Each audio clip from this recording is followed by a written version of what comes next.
And we are live, WrestlePurists Podcast, episode 101, hosted by myself, Charlie, and Chris O'Bread, joining us on this Thursday evening. Today, we're going to do our usual thing. We're going to review AEW Dynamite. We're going to talk about Sting announcing his 2024 retirement.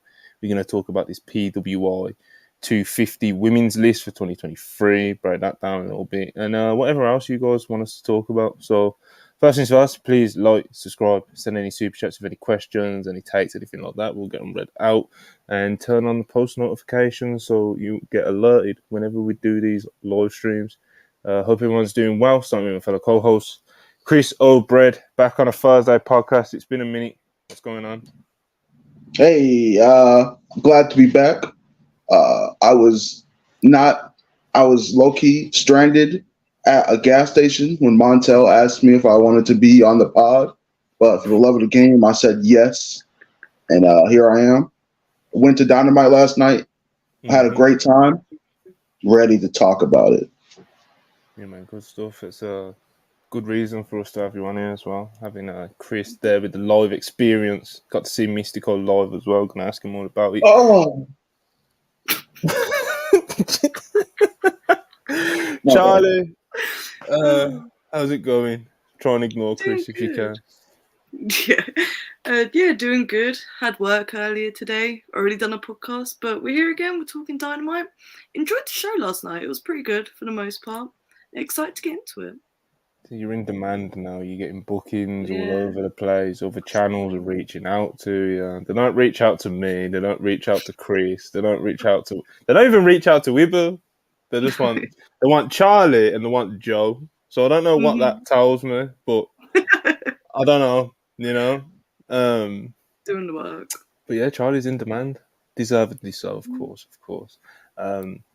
But yeah, man, we're going to talk about Dynamite. We're going to talk about all the things I just mentioned. But any other subjects and stuff like that you want us to talk about, just mention it in the live chat, and we'll get to it because it's not like it's been a super stacked couple of days of news. So, we're just going to be talking grabs. Let's talk a few super chats. So, Karan, 150 rupees. Appreciate you as always. We're Dynamite with a good opener and a great Kenny Omega match on. AEW's idea of comedy is slow-mo close-ups, means funny, and it's exhausting to watch. AEW's version of comedy usually doesn't press my buttons, it doesn't really get me giggling away in my bedroom watching the shows, but I know a lot of the fans do take to it, if you say anything bad about a Danhausen, you'll have a bunch of replies, people saying how much they love him and how funny he is and how great he is. If you say anything about Tony Storm stuff, you'll get the same. If you say anything about the Roddy Strong and Adam Cole segment, you'll get the same thing. So comedy is even more subjective than wrestling already is, but I tend to fall on Karan's side with this one. I don't really find a lot of it very to my taste anyway, but Kenny Omega did have a great match and it was a good opener. Another 100 rupees from Karan. Torn on the Kenny MJF match timing because I'd love a pay-per-view match, but Kenny trying to stop Max from passing him on Collision possibly makes sense. Yeah, that fires me up. We got the face-to-face yesterday. Chris, how did the arena react when MJF and Kenny Omega got face-to-face yesterday? So when Kenny first popped on the screen, he got a huge pop. And then when MJF came, it wasn't as big as a pop as the first one Kenny got when he popped up on screen, but it still got a pop. And everyone laughed in the arena when MJF said 13 days, you bitch. So it did pretty well. Yeah, it don't surprise me. It's it's probably might be the biggest match that they can do at the minute. Obviously, outside of storylines, just talking stars on paper, Omega and Jeff has to be really high on the list, of biggest things AEW can do as a singles match. So, definitely seems like a pay-per-view match. But if they do it on Collision with that storyline that's mentioned in the super chat, then it makes all the sense as well. Zayd Nadi, he's a bit late. He didn't do the first super chat like he normally does. $4.99. I appreciate him as always. I called Kenny Xanax Omega on Monday, proclaiming I wanted to see 2021 Kenny again. Then look what happened. The cleaner is back. MJF versus Kenny will rule. Yeah, man, Zayd, Impressive. he wished it into existence, so we've all got to thank him, you know? Thank you very much. You might as well have booked it, you know? Yeah. You might as well have booked it. But yeah, Kenny seems, you know, I loved him mentioning the world title yesterday and all that. Jordan Henderson, $10. Christ. Dynamite was okay, but will be nothing in comparison to the spectacle WWE will put on at Crown Jewel in Riyadh, Saudi Arabia. WWE continue to influence the world. That's very layered, Jordan. That's very layered. There's so much going on here. There's a lot going on in that super chat. Darren Walker, £5. Got a wrestling match on Collision this Saturday. Eddie Kingston versus Jeff Jarrett. No outlaw mud show or floppy gymnast. It better be proper wrestling. Charlie, you made a request to me before the show, but you didn't want to talk about Jeff Jarrett past 12 o'clock because in 31 minutes exactly it will be Charlie's birthday. So, you know, you said if we talk about Jeff Jarrett because you've been banging your head up against the wall about it all day today, but it had to be before your birthday started. And luckily, Darren Walker has blessed us with a Jeff Jarrett. God bless you, Darren Walker. You've really opened the door here, man. AEW Collision this Saturday in Memphis, I might add. Eddie Kingston versus Jeff Jarrett. It doesn't get much more Memphis than that, you know? So, but Charlie, you're just done with it, you know? I'm so done with it. I would have no issue with Jeff Jarrett having a match in Memphis if we didn't watch him wrestle for like the tag belts like on 3 different occasions, the international belt, and whatever the fuck else he's done this year, the fucking Texas Chainsaw Massacre, whatever the fuck. Like, oh man, that was sorry, that was but there's tough. only so much Team TNA I can take, and like I get it's in Memphis and whatever, in the territories and all that bullshit. I just don't care. I'm so done with Jeff Jarrett. Yeah, I like me some Jeff Jarrett. You know, he's the best thing is he definitely has been we definitely have been getting a little bit too much of him since he's been in AEW. You know, but you know, Memphis is Memphis, Charlie. You're just gonna have to. Sometimes you just have to take it. You know, take it on the chin. Yeah, it's just one of those things, you know. You know, Chris, the thing that made me laugh the most is when I tweeted about it, people were just like, oh, but it'll lead to a Jay Lethal match. It's like, bro, I don't like Jay Lethal either. So this doesn't help. I mean, they'll probably both be pretty decent matches, I can imagine. But it's, you know, it's saying, but it's a Jay Lethal match on the horizon isn't exactly... No. You know, I don't know if that's going to be the biggest ticket mover. You know, I don't know if that's going to pop the ratings, but you know, everyone likes different things. You know, Chris, where do you fall on 2023 Jeff Jarrett? Well, in general, I think Jeff Jarrett is one of the most like overhated and like I don't want to say underrated. I think he's properly rated by people who actually watched him.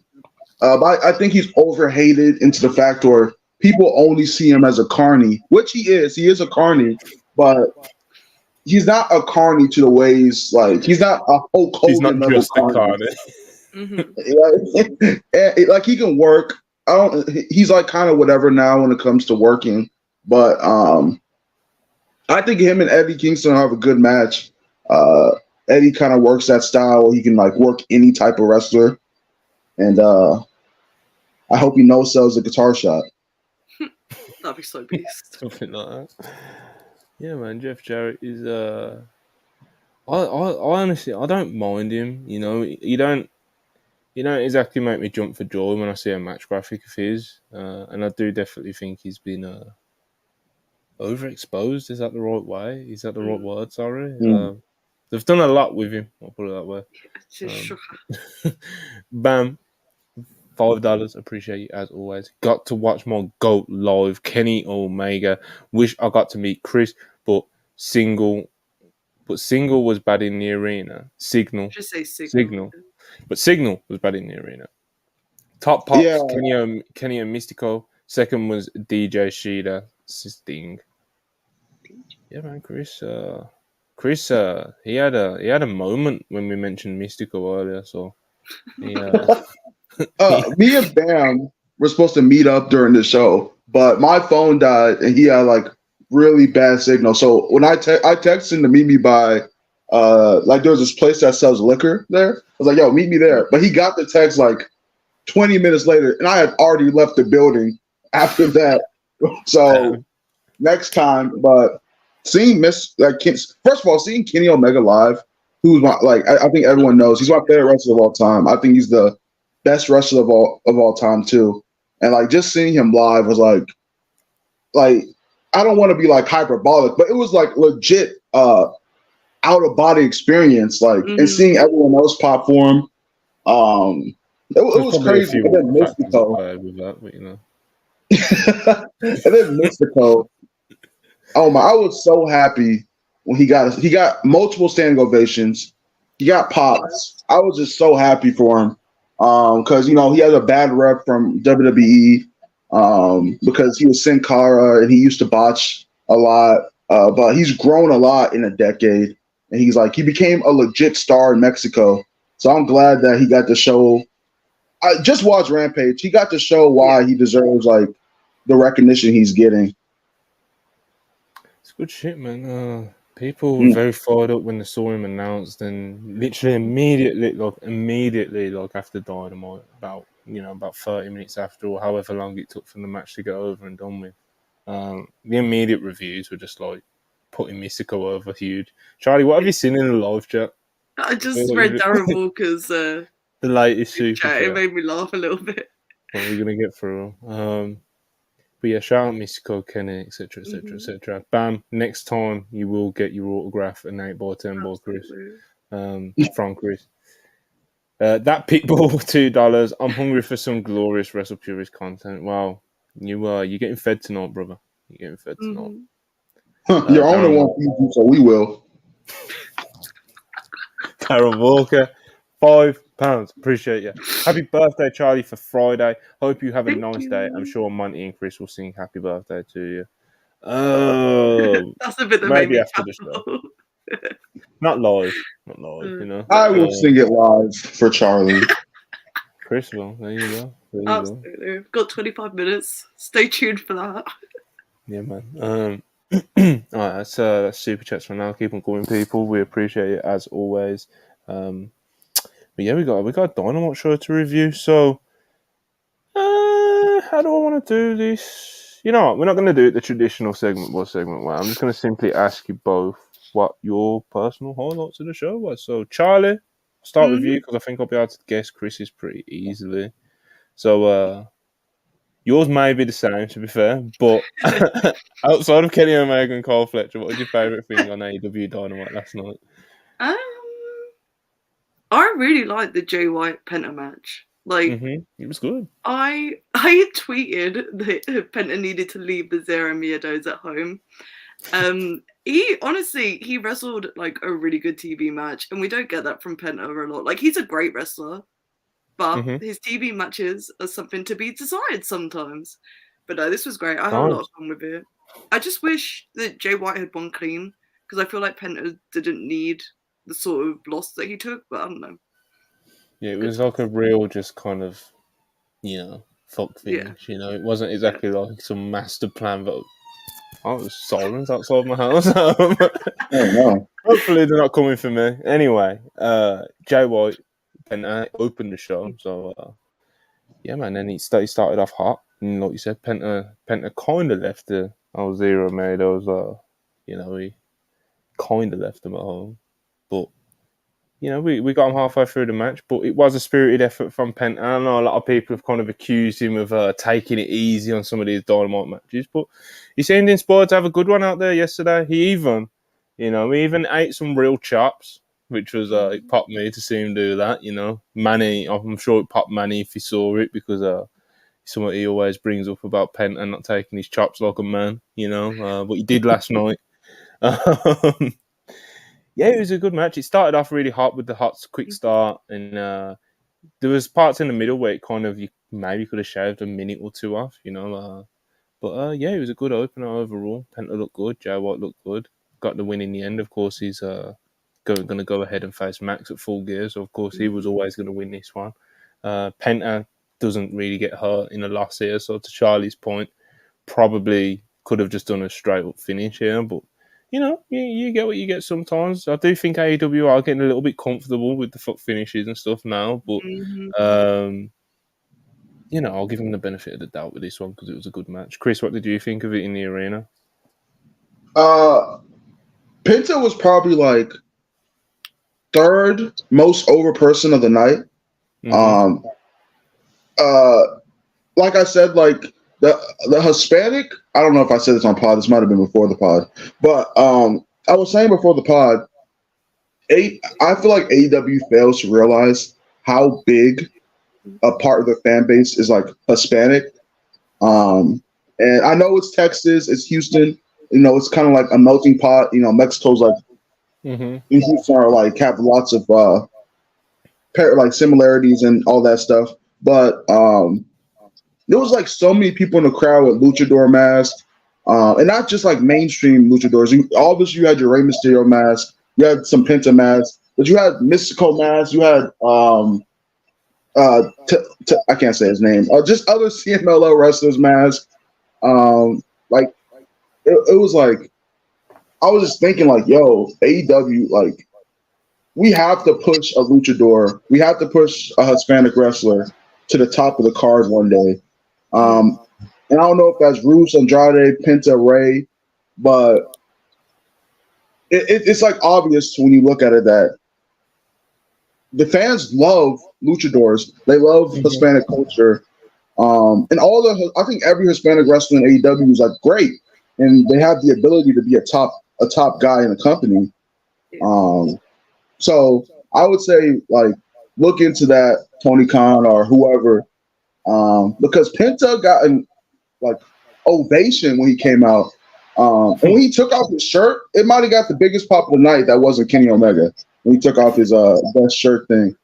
That's very rude. Yeah, the match was good too. It had good heat. Speaking of heat, let me go off subject right quick. Y'all know when Dynamite starts, the pyro comes and there's like fire and everything. That fire is hot. Yeah, it's very warm. I was at All In. I was like right by the stage, so like when all like the fire would go off for people's entrances and stuff, like especially like Samoa Joe's and people's, like it was it got intense, you know. It was real close to the ramp, and I was like, "Yo, why is that so hot?" I get it's fire, but dang, that's pretty good reason for it, you know. But yeah, man, fire's hot, people. Sure back to the day. Chris, I'm assuming your highlight of Dynamite was the outer body experience you had watching Kenny Omega have a great performance versus Kyle Fletcher last night, which was a really, really, really good match. Thought Kenny Omega was phenomenal here. Kyle Fletcher lived up to the level he needed to, being in there with someone like Kenny Omega, much like he did in the Danielson match. But yeah, I thought Kenny Omega was phenomenal there. Yeah, bro. He did the golden moonsault, and I didn't expect him to do that. I was like, he did that like because he rolled out the "You Can't Escape." Yep. And I was like, what are you about to do? And he did the triangle moonsault, and I was going crazy. I didn't even know the dude next to me, and I was bumping his chest, and we were bumping each other's chest. I was going crazy. Like, yo, that's crazy! Oh my god, it was. I already thought he was the best wrestler in the world. But watching him work the crowd, watching him like get the crowd invested, watching how he sells in real time, watching how these moves impact, like the impact his moves have. It was just like how did really people react to the V trigger at the end? Like, what was the crowd reaction to the V trigger in the building?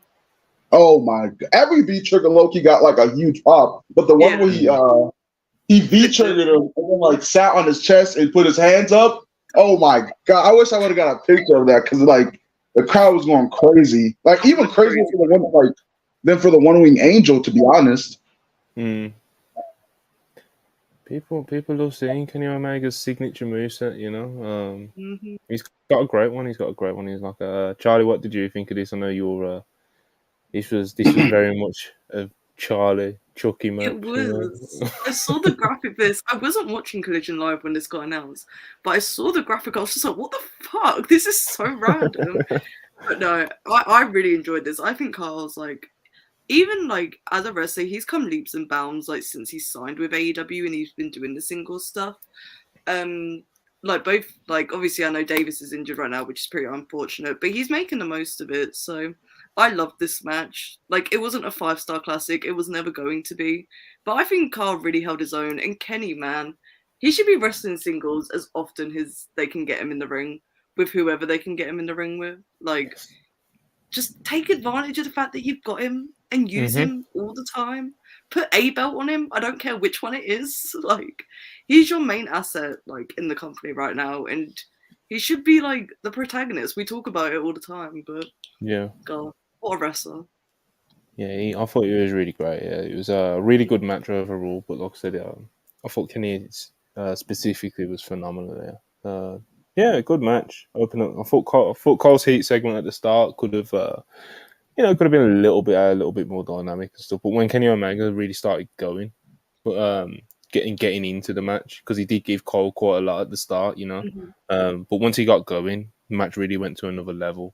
Then the finishing sequence and stuff was great. Then we already talked about the closing V trigger and one winged angel finish. So Kenny was great, yeah, man. Kenny was great. He made Cole Fletcher look phenomenal, And we were talking about it before the show. Like it wasn't like a blatant carry job or anything, Like Cole did live up to like the match he was in, being in there with Kenny Omega. But Kenny Omega's the way that he kind of plugged Kyle into it in the middle and at the later stages was he's just great, man. And when you get to see on a Dynamite, especially when he hasn't wrestled the singles in a minute, it's sometimes it just hits you like, fuck, we need to see this every week, yeah, more Kenny Omega. Kenny Omega's a good wrestler. So far on this podcast, we've established that Fire's hot and Kenny Omega's pretty good wrestler. So we're real hard hitting tonight. Yeah, man. Hot take. We've got a few super chats, so we're going to keep them coming, please. And you guys keep them coming in the live chat.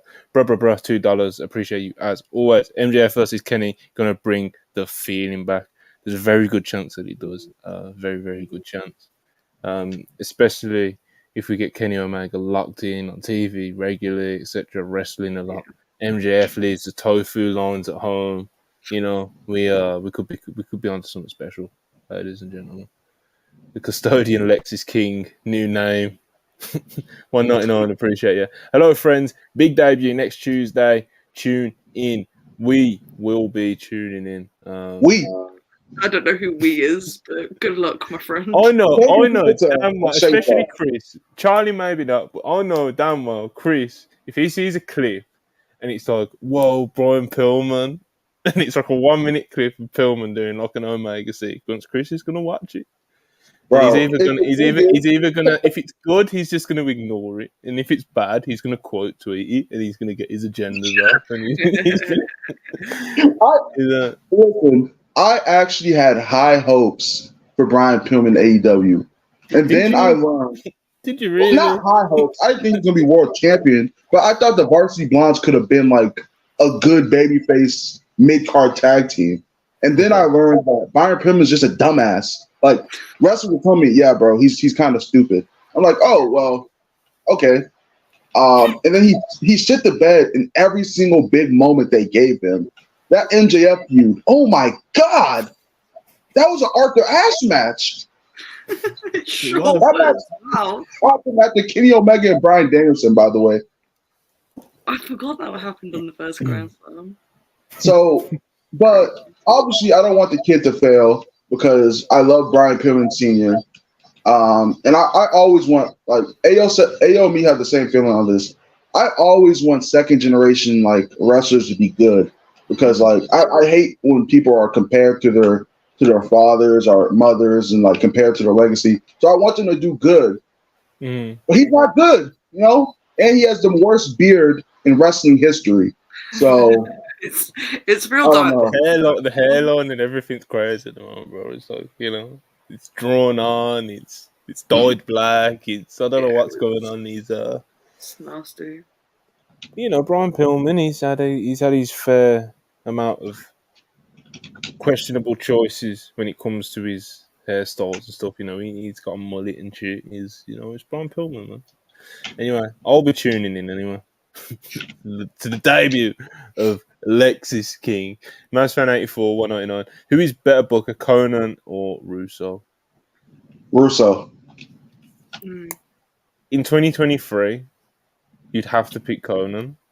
But if we're talking resume, at least Russo can say that he was like part of like the hottest period in wrestling history. Regardless of all the. I don't know, man. Russo's really bad. Respect Big Russo. Russo's failures are also like a lot bigger. So like his wins are bigger. He really is a. Oh fucking hell, Russo's terrible, man. He's done some things, Conan, I don't know, man. That's a good question, man. I'm stumped. I'd go with Conan right now. Has Conan only ever booked AAA or like was he booking Lucha Underground or something? I don't know his resume that. He's been involved in a few different things. Conan has. He's even I believe, I'm not sure if it's got reported much. I know Ibu said it on a few podcasts and that, but look, he had some. I think it was Conan. He had some input on like the Rey Mysterio and Dom stuff in WWE. Not officially like as a producer or agent and that, but he was involved in some phone calls and stuff like that, and he they were throwing ideas around with him. So he's done all kinds of things, and obviously that's just recent. It's AAA, and that's the thing I just mentioned. He's been a man with a lot of say for a hot minute now. Bro, $5. Y'all are plugged in, stuff. Are Kenny and the Bucks not being on the show every week or working as much a Tony choice or an elite choice? My opinion on this, I couldn't say that according to sources we've been told, blah blah blah. So this is just strictly my opinion. I'd say that the elite. At the end of the day, Tony Khan's not going to turn around and say, "Kenny Omega, I don't want you to wrestle every week." That's not a conversation that's ever going to happen, ever. I'm sure Tony Khan would be absolutely ecstatic if the Bucks and Kenny Omega were, at every Dynamite and every Collision. But at the end of the day, they have a lot of stroke to kind of do what they want to. But on the other hand, I don't think if Tony Khan asked them to do shows, they're like, "No, we're not working this week." Yeah. Sometimes when you get in nice positions, you kind of, I don't want to say take advantage, but it's similar to the Roman thing, but just less extreme. It's like they have power; they can kind of show up and do whatever they want when they want, as much as they want, But on the other hand, you can't put all the blame on just the elite because Tony Khan runs the company and he's their boss. And if he wanted to make a point and telling them and demanding them to come to work, then they'll come to work. I doubt it would be a thing where they'll be like, "We ain't coming to Dynamite this week," It's a weird one. That's why we said for a few weeks, like conversations. It's interesting conversation to have about them, and how much they've been appearing, especially since re-signing with them. I don't know, Charlie. You got anything? You got anything? I don't have any scoops or anything, but from my understanding, it's kind of a mix of both. And there was a conscious step taken back after All In to let other storylines take a focus. That's just kind of, it's not a scoop, it's just a thing I've kind of heard. It's not even from like a direct source or anything. It's kind of like a source of a source sort of thing. But yeah, that's kind of what I've heard. They're taken a step back after All In, but I don't know. I think they're just not as in love with wrestling right now, to be honest. That's my kind of interpretation of it. Yeah, it's tough to put. It's hard to put it on down to one thing. Mm-hmm. You know, kind of like the super chat asked, like, is it as much a Tony choice or an elite choice? Because it's like all these factors come into play. You know, Yeah. they're not as fresh as they were when they first started the company. That's another thing as well. You know, so it's like I'd want Kenny Omega to wrestle every week, and I'm sure Tony Khan wouldn't turn down the opportunity to have him wrestle every week. But I don't know if that's something Kenny would actually be able to smartly, at least, be able to do, because he's going to want to wrestle a certain way. You know, we saw that last night. So, saying that last night, it's not like he was taking loads of crazy runs, but he wasn't an easy night out for him either, Yeah. But yeah, to kind of sum it up, well, Chris, have you got anything you would want to throw in there? I would say that it definitely feels like they wanted to, like, they got paid and they definitely wanted to be like, yeah, we can take it easy for a little bit, because I don't know. I think AEW has the greatest roster of, like, wrestling talent of all time, pure wrestling talent. Yeah. But when it comes to everyone, Kenny Omega, Hangman, and the Bucks, in my opinion, and obviously they're my favorite factions of all time, I think they are still above 98% of that roster in terms of, like, being the best at, like, I think Kenny's the best singles wrestler in the company. I think the Bucks are the best tag team in the company. I think Heyman's top 3 best wrestlers in the company. And it's like, I want to see the best wrestlers in the company have big storylines and be involved all the time. And it looks like with the Swerve, with Hangman and Swerve, it looks like they brought some of that element to the storyline. They're like, yo, you don't want your spot anymore. And, like, that's like a real criticism of not just Hangman, but the Elite in general, that they don't want their spot anymore. They got paid, so they're, like, not going to get 100%. So it's definitely probably an Elite thing. But it looks like they're, starting to incorporate themselves back into the main picture. The Bucks have a title shot whenever they want. I'm guessing it's going to be at Full Gear in LA. That's their stadium and shit. Kenny, it looks like he's going after the world title after the Don Callis family stuff. I know for a fact. All right, this is a fact. I know for a fact that Kenny at one point was, like, done. Like, he just didn't like wrestling as much as he used to, and there was different factors to that. It was like the CM Punk shit messed with him, because he was like, yo, all this stuff is happening. The company's, like, in a bad light. And it looks like, and I have something to do with it because of Brawl Out. Like, Kenny was trying to mid fences at one point with everyone, but it just didn't work, of course, because it's wrestling and, egos and all that stuff. But I think Kenny's locked in right now. I think Heyman's locked in to make Swerve a star. And I think that happened at Wrestle Dream. The Bucks are the ones who I'm waiting for to be like, yeah, we want to prove that we're still the best tag team in the world. They won that match at Wrestle Dream, and they haven't been on TV since. Yeah. It's just like, why? It's crazy. Like, you're the number one contenders. We're far into October now. Like, come on. Yeah. And now the story is FTR versus Ricky Starks and Big Bill. I don't know. I'm waiting for the Bucks to, like, really just hatch out of the egg they're in right now. But when they do, I'm, like, certain it's going to be some of the best stuff in the company. Oh, absolutely. Yeah, hopefully it's worth the wait.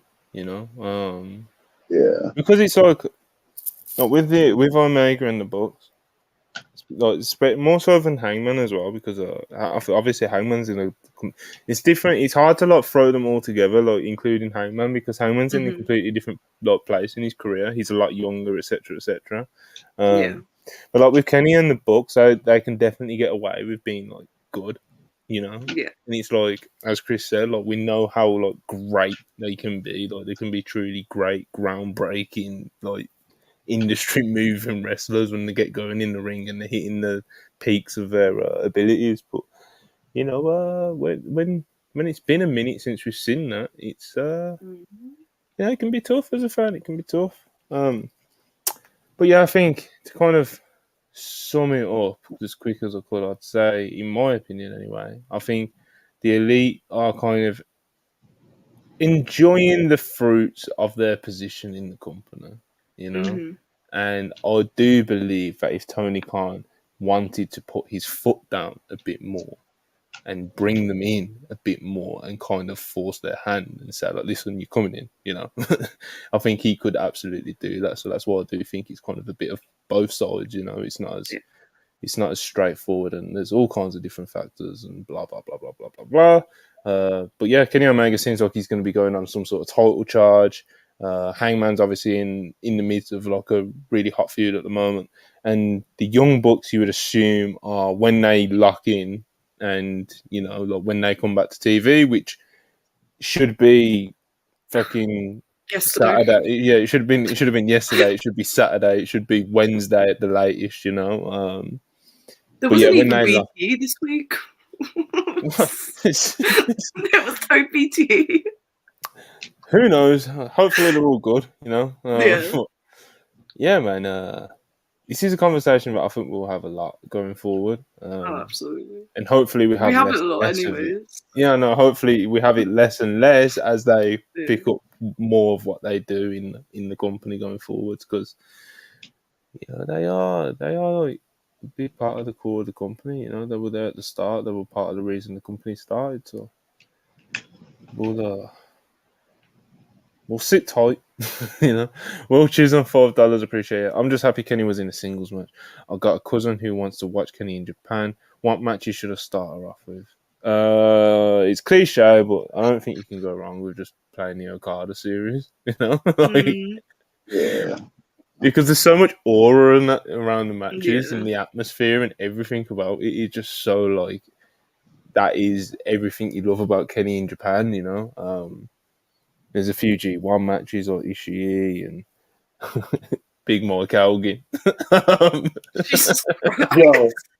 I saw a Kenny Omega Mike Elgin clip earlier. Oh, wait, Chris. Sorry. I have a tradition to uphold. Oh, it's 12 o'clock here in the UK, people. He's now officially 20th of October 2023. And it is Charlie's birthday here in the UK. So everybody in the live chat, please wish Charlie a happy birthday. Please. Happy birthday, Charlie. Thank one you. One of the good people are part of this brand, Appreciate it. Not like me and Chris. Honestly, shout out Darren Walker, because he put it in chat. I would have missed it otherwise. Well, we got it in the end. We got a good time, Made it in. Thank you, everyone. Appreciate it. Everyone's just, putting these on the screen. You don't have to send us money to get your happy birthday message to Charlie on screen. We're one of the best communities, honestly. We love Charlie, But yeah, shout out the Elite. Want them to do more. They should do more. Tony should make them do more. And wait, someone just said in chat, did MJF wish you a happy birthday already? Bro, my birthday just started. Well, he might be watching right now. He might be watching. Max, I'm expecting a birthday wish. Yeah. No, I'm not. I'm joking. Please don't. I am. I'd be very upset. You're expecting a birthday wish. I'd be very upset on behalf of the brand. Look at this. Jamie Ross, part of the family, head writer over at WrestlePurists, sends £20. Appreciate it. Happy birthday, Charlie. God bless. But yeah, we need the MJF birthday tweet, Right, what should we talk about? Let's talk about this women's title. It wasn't even a title match. I fucked up with my tweet yesterday as well. I thought it was a title match, but it wasn't. It was one of these fucking title eliminators between Hikaru Shida and Emi Sakura, student versus teacher. And we also have another person joining us, Rob of Orlando, Rob of Stanford, Sir Paragraph, Rob of Unpuris. He's joining us. Rob, what does Sir Paragraph mean, Rob? Oh, the Sir is like my cousin's name, and the Paragraph is like a bit between me and my IRL friends. Because one of my IRL friends spelled paragraph wrong. You don't have IRL friends. Oh yeah. What? Hold on. You sound no, I'm getting too old, Charlie. Look, IRL. Why can't you just say in real life friends? Like, have we got that lazy as a society? You know, what's going on? Too many words, bro. Too many words. Too many words. Jesus What's going on, Rob? You good? You know, I was just listening in, and I heard an interesting name being mentioned, and I just wanted to come in and give my thoughts on a certain title match last night. Man, I heard Emi Sakura was wrestling last night. Did you hear the same, Monty? I did. I watched it. Chris, you were in the arena, right? Yeah, it was a good match. Watched it. What's up? No. That's not what we're talking about. In the words of Amanda did an interview a few weeks ago, when Emi Sakura's music hit and she came out, did the crowd sound quiet, Chris O'Brad? No. That's real spiteful. You sure? I mean, she didn't get like this world-moving pop, but people were cheering. I love, No, that's not what I heard. See, I could have sworn because I had Dynamite on mute because when I seen the Emi Sakura package start, I muted it. But I was told, I texted by so many people that there was dead silence when her music hit. And so, I wanted to make sure because I don't like to slander older women. I don't like to slander women's wrestlers. I've never slandered a women's wrestler a day in my life. I love women. Why did you specify the age? So okay, well, that's why. I rewinded, and I watched the clip back, and you hear a fucking pen drop in the arena. Listen, I'm tired, bro. I'm tired. Nobody cares that you cry on social media. Nobody wants to watch you to have tantrums in your hotel bedroom. It's time to stop. It's time to stop. This fake little movement that we got going on, it's time to stop. It's not happening. This is very if there was no Kenny Omega match on Charlie's this gone off Dynamite, screen, and if there's no Kenny Omega match on this Dynamite, it 100% drops the quarter. But anyway, that's all I Rob. Okay. So I just wanted to put my 2 cents in, and I'm not gonna blatantly say what everybody's thinking, but everybody thought it. So All right, Rob. Okay, so the chat's asking, and I've been wondering this the past few days as well, and a few of our other friends as well have been wondering the same thing about. What did Emi do? When did this anti-Emi Sakura? I thought everyone liked her. Everyone used to celebrate when she got a TV match. Everyone used to be, everyone wanted to see more of her, and now this is very spiteful, Ralph. You know what did it for me? I could understand the first crying video. I was like, okay, that's cool, that's fine. It's for your fan person, bro. But when she posted the video of her fake crying, looking at the side of the TV like a fucking WWE character on screen, I had a fucking enough. I had enough, bro. I'm tired. You will never get the moment, bro. You won't. It's okay, but you don't have to guilt trip fans into guilt tripping Tony Khan into doing it for you. You don't have to. You don't.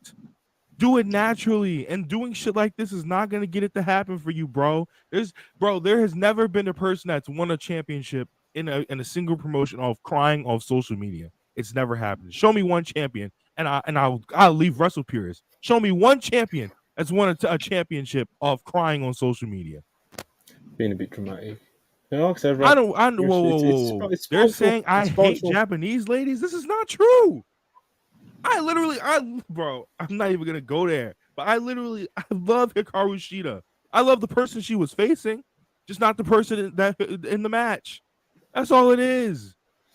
The crowd are the live chat are saying Seth Rollins in answer to your question. Oh, I don't like Seth either. Wait, look, this is the crazy part. I don't like Seth either. Oh no, you said you named somebody, Rob, and we named somebody. Oh damn, that means I gotta leave now. Oh damn. Yeah, and you've got you got to have a retirement match or something with someone. No. But yeah, Rob's spiteful. He's a piece of shit.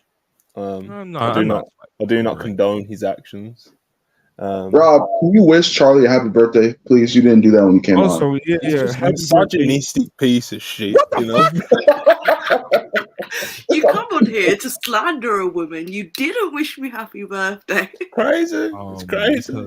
No, I'm just kidding. Yeah, but happy birthday to one of my best friends in the Thank community, you. Charlie. She was around. I think she started last year when we were doing the spaces. Yeah, we were doing the big spaces every night. She started then, legend around these parts. and then we got her on a few podcasts, and now she's a mainstay like every Wednesday. Well, when we used to do Wednesday podcasts, now we do watch-alongs, and she's a mainstay on the Twitch. She's a mainstay on the watch-alongs every time we do pay-per-views. She's a mainstay every Thursdays, and we love Charlie around here. She does a lot of work for the brand, bro. A lot of work. I don't want to get misogynistic here, but no. We've had enough of that tonight, I think. Is a Chris O'Brien masterclass. I'm the one who discovered Charlie, so I think I should also get wished happy birthday. We share a birthday now. That's incredible. Why should we wish somebody like you? Any birthday super chats, Chris also gets a cut of. Yeah. I think I'm not sure about that, but we can always negotiate. But no, that is a true story though. I did become friends with these guys because of Chris. So God bless. He has to do something good, He also introduced us to Rob, who's just a misogynistic piece of just a piece of shit. I'm a good person, actually. Oh no, you haven't put up good person numbers today, Listen. You need to make up for it with your review of what else we got here. Something else. I'm gonna lie to you. I don't remember most of Dynamite last night. Here's why, bro. Kenny Omega saved my love for professional wrestling last night. I'm a big sports entertainment guy. But last night, professional wrestling, after Jay White and Penta was looking a little rough. I was like, all right, bro, what's going on around here? And then you had the Edge fucking sit down promo that took 10 years to end, and then I was just sitting there like, oh brother, like what is going on around here? And then fucking Kenny Omega came on screen, and then the faux world champion came on screen, and then he said, "I'm coming for that belt." You know that, right? And then my love for professional wrestling was reignited. I almost went on the shop and bought a shirt, almost. But nevertheless, it's time, brother. It's time. Did you see the quarters today, Monty? They were very stable, basically, throughout the whole show. But if you want agendas, he's going to get off now. There were two men that had the highest quarters on the show. One being Jay White, and the other being Kenny Omega. Now, I am no mathematician. I'm no analyst. You know what I'm saying? I don't consider myself an analyst. But I'm pretty sure when the person that's drawing the most viewers in the company, there's a certain pecking order that's supposed to go around here. There's two people that are now candidates to be world champion in my mind.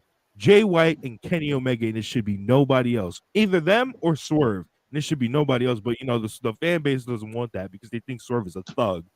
So I have to go with the politically correct answer around here because everybody wants to act like Swerve's looking robbed. They act like he has the criminal record of MVP and Booker T around here.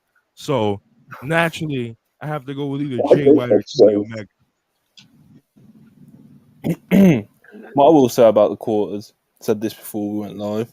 The show basically stays steady in the demo and in viewership pretty much throughout the whole show, except for the Dynamite Diamond Ring Battle Royal. Mm-hmm. That's such a mouthful every time. Anyway, it stays pretty steady throughout the whole show, so it's not like anyone calls like a quarter to Spike or a quarter to Tank, which is actually a good thing. They keep it steady throughout the show. It means people didn't tune out for anything. And you're telling me, hold on. But yeah, I guess marginally, Jay White was it Jay? Yeah, Jay White and Penta was the peak of the show, but MJF was also in that quarter. Rob. They're telling me Emmy Soccer picked in the demo. Yeah, it was you freaky ass frogs in the 18 to 49 demo. That's what it was. It wasn't the peak. It was the second. It was tied for second in the demo. because like we just said, Jay White Penta was the peak in the demo. Emmy versus Shida and Copeland backstage interview. Ryan Nemeth versus Wardlow, and then the next quarter with Omega, MJF, Adam Cole, Roddy, Hobbs. No brother. That was also tied for second in the peak demo. But enough about demo ratings. Let's talk about the actual show, people. We spoke about Jay White versus Penta not long ago. Jay cut a promo. Obviously, he's still got the world title. He's still got MJF's Triple B world title. And, he's saying he's the real world champion. He's a truly elite champion that the people deserve. And MJF isn't here. And blah, blah, blah. And I don't know why he said MJF isn't here, because MJF was here. But Juice Robinson also got on the mic, said he's going to win the Dynamite Diamond Ring Battle Royal. And he's going to win the ring, and he's going to pawn it. And he's got a better ring that he got from TJ Maxx. He got a TJ Maxx chant going, and he set up the battle royal a bit more for later. So, but yeah, like I said, MJF was actually in the arena because he was interviewed backstage with Renee, and he used a bit of logic. And I like when wrestlers use logic, and we don't get it all the time. But he said that he could have ran out there to Jay White and he could gold like every other dumb good guy that you see. But he's not a good guy; he's a scumbag. So. MJF, he didn't fall into that trap, and he's being interviewed by Renee, and then he's interrupted by Max Caster and the Acclaim. Max Caster is still stalking MJF. He wants to scissor MJF. He wants to team with MJF, and MJF still isn't having it. So MJF still isn't having it. So Max Caster says he's going to win the Battle Royal, and MJF is going to have to put a ring on it. I have opinions and thoughts on this. I'm not going to share with the audience because.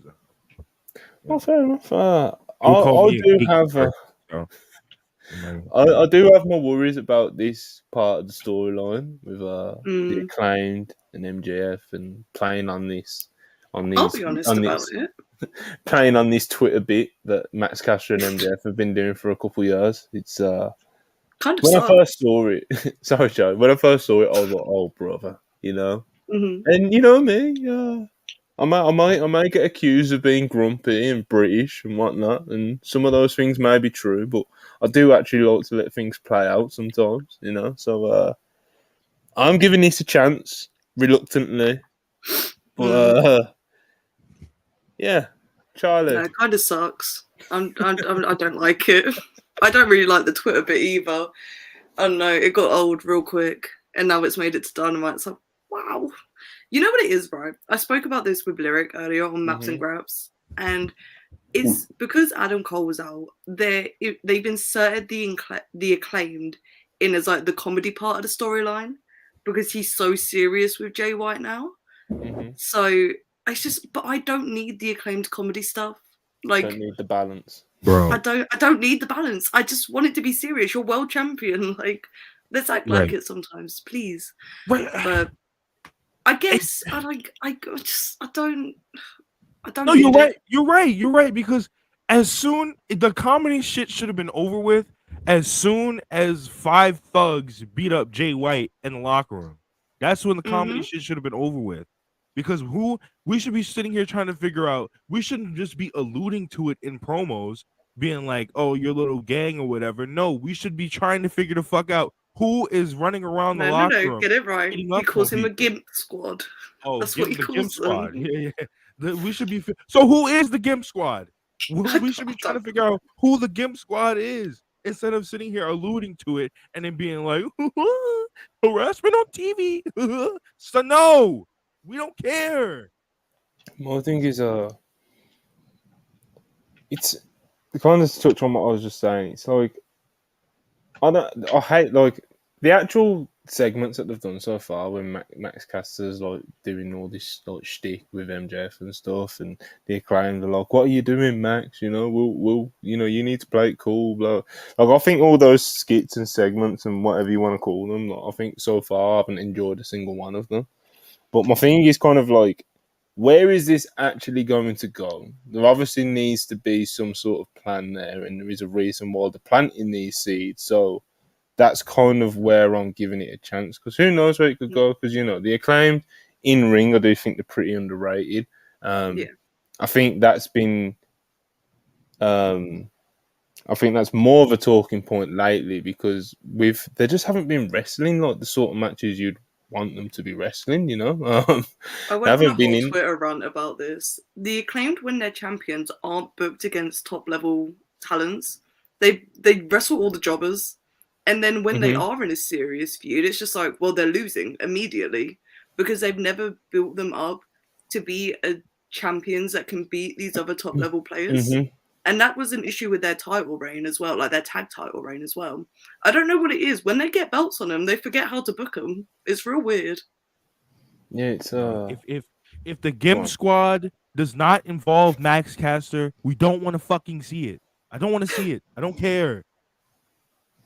Yeah, it needs. I do wonder where this is actually going, and I hope it's going somewhere interesting, and it's not just blown off with like a comedy sketch or some shit. I think the Bullet Club Gold will go for the trios belts at Full Gear, whilst Jay White goes for the title belt. And I think I think Bullet Club Gold's probably going to win, like the Guns and Juice Robinson. I think they're going to win the trios belts. Yeah, well, it wouldn't shock me. It would not shock me at all. But yeah, this Max Caster MJF element, questionable, and I haven't enjoyed it so far, but I do wonder to see where it's going to go, and I'll trust the process, as I say. Edge had a sit down with Renee. He talks about his friendship with Christian. Talks about like how he brought him everywhere with him, and you know, he sat down and thought about his friendship with Christian, and you know, he's just he's going through it right now. You know, he thinks Christian's basically gone delusional, gone power mad. He thinks Nick Wayne and Luchasaurus are going to drop him eventually, and I think the line he said that when they drop him, he'll be there to catch him at the end. It seems like he was kind of like mapping out basically how this story is going to go. Although it did take him, as Adam Copeland, Edge, whatever you want to call him, he was criticised of this during his last run in WWE. It did take him a minute to get there. He likes to really elaborate when he's making his points. Adam Copeland does, and he is a good talker. He just talks quite a lot sometimes. But yeah, what did you guys think of this Edge sit down with Renee talking about Christian? Chris, I'll start with you. I thought it was good. I thought everything that was said was good, but this is just me personally because I was watching live. No one wants to sit and watch a screen for 5 minutes, bro, when you're at a wrestling show. I just don't want to do that. I think the content of the promo was really good. Something that was really good that could have been summarized in less time. He's the hero who sympathizes with the villain. He sympathizes with Christian because Christian has always been second fiddle to Edge or Adam Copeland. He's always been seen as less talent, has had less talent, never got the push. Vince McMahon thought he was ugly. So I get it. You didn't need 5 minutes to say it. I get he's an actor. Shout out Percy Jackson, but you didn't need 5 minutes to say all that. Yeah. Charlie? Yeah, he went around the houses a bit, didn't he? It was a bit long. like I'm sure there was a more direct route to what he wanted to say. I get his, from what he wanted to do with that was to give a load of backstory on Edge and Christian. But bro, AEW fans know who you guys are. They know your history. Like, they're not stupid, really. Like, they're more tapped in than your average fan. So, definitely. I don't know. I feel like we didn't need to go around as many houses as we did there. It could have been a few minutes shorter, but like the core of it, I thought was pretty good. Like, he made good points. Yeah, like the actual, I guess, like coming out of it, you know, like what did it achieve? And like I said, when I was summarising it, it's like it seemed like it was basically mapping out kind of how this story may or may not go, you know, and it's you know, it kind of gives us more of a better look into maybe some of the reasoning behind Christian and why Adam Copeland is conflicted, blah, blah, blah, blah, blah, blah, blah, blah. So I guess it achieved what it needed to, but it took a little minute to get there. All right, next up, this actually was quite interesting, I thought. Wardlow squashes Ryan Nemeth, I believe it was. He comes out, music hits, storms down to the ring, hits Nemeth with one power bomb, more like a last ride, to be honest, and TKO.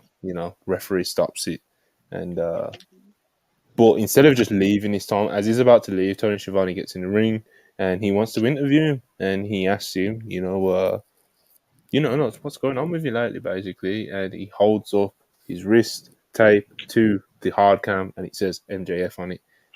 Obviously indicating that MJF is in Wardlow's sights again. And the crowd popped for this, man. The crowd seemed to fuck with it. They even started doing the Wardlow.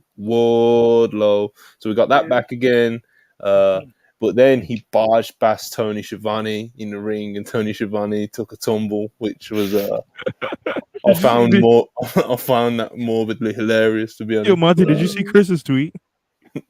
No, what did you tweet? Chris was like, Chris tweeted, he was like, when Snorlo pushed Tony down, I almost stormed the ring. But yeah, I thought this was a good bit of business, man.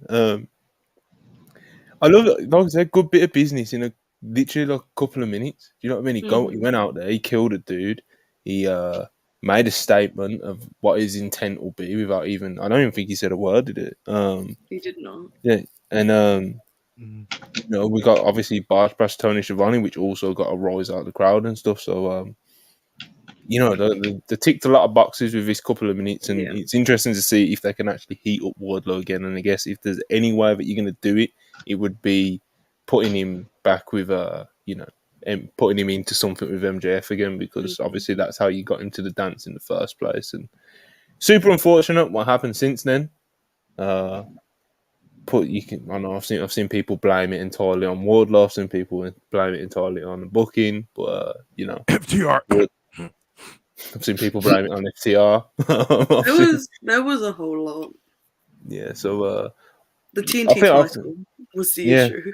Yeah, there's all kinds of factors that went into why Wardlow isn't as hot as he is now. But Charlie, do you think there's a way back for Wardlow? I hope so. I used to enjoy him quite a lot. I did not in the last few months of when he was on Dynamite earlier this year. But I think for the live crowds, it's going to be real easy to get them invested in him again, especially as a heel. Because I feel like the moveset he uses and like just the way he is, he works better as a heel than a face these days. I think with the feud with feuding with MJF, like he's gonna get booed because people just love Max so much. So that's like kind of a really easy way to establish him as a heel right now. Just slot him into that feud. So, and it makes sense. Like he has a clean win over Max. So yeah, no. Yeah, I think there might be a way back. There might be Chris. Where do you sit on it? I was a really big Wardlow fan during his time feuding with MJF, and a little bit after that, up until he won the TNT title. I used to have this meme where every time his theme song hit, I had this buff ass cat who was just flexing, and I would just put "This Is War" because I really like his theme song. I don't know, it's like real simple, so I like it. I think there is a way for him to come back to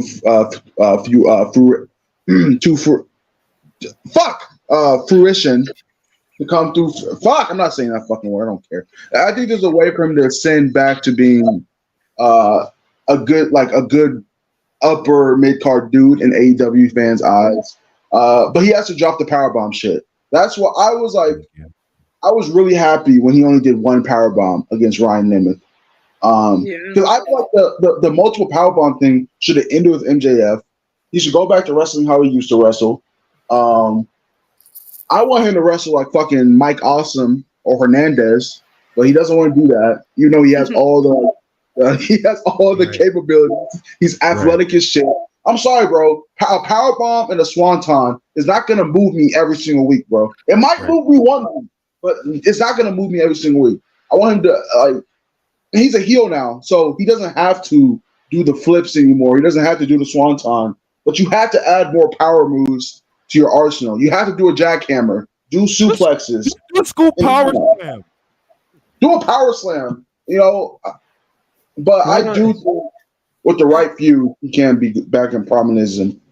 You know what I like that he does? You know that like big clothesline that he does when he swings it back? Yeah. He goes, I think that half rules, man.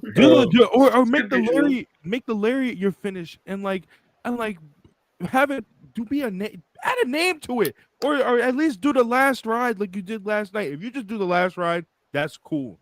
That's the one power bomb that you do. But like I yelled in the voice note that I posted last night, enough is enough, bro. I don't want to see 8 power bombs, and I don't want to see 8 power bombs whenever the fuck you have this match with MJF. I think that's what they're going for as well. With like this, I guess it's been kind of a gradual heel turn that we've been to see with Wardlow in recent weeks. Is that like it's not a power bomb symphony for the crowd anymore? No.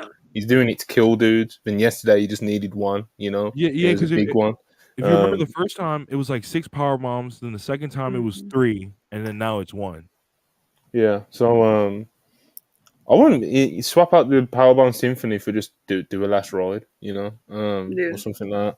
I don't know. I do think there is, I think there's a good chance that they can heat him back up again, where he can be a very valued member of the roster. Don't know about world champion or anything, but fuck no.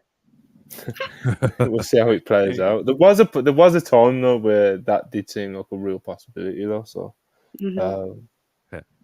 It just goes to show, like, how quick we are to dismiss it now, But yeah, that was the second person on this show, Wardlow was, to kind of have his sights on MJF after Jay White, and then we got another person, Kenny Omega. He was, he was cutting a promo backstage about everything going on, and then he comes face to face with MJF. Them two come face to face, and we get the screenshot. I've been getting a lot of those lately across AEW and WWE. Yes. People bumping into each other, getting a pop off, just being merely on the same camera. But yeah, Kenny Omega face to face with MJF. We've already spoke about it a little bit.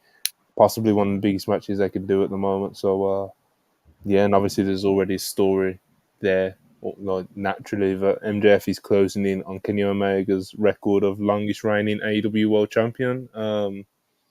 And MJF made sure that Kenny Omega knew about it. Yeah.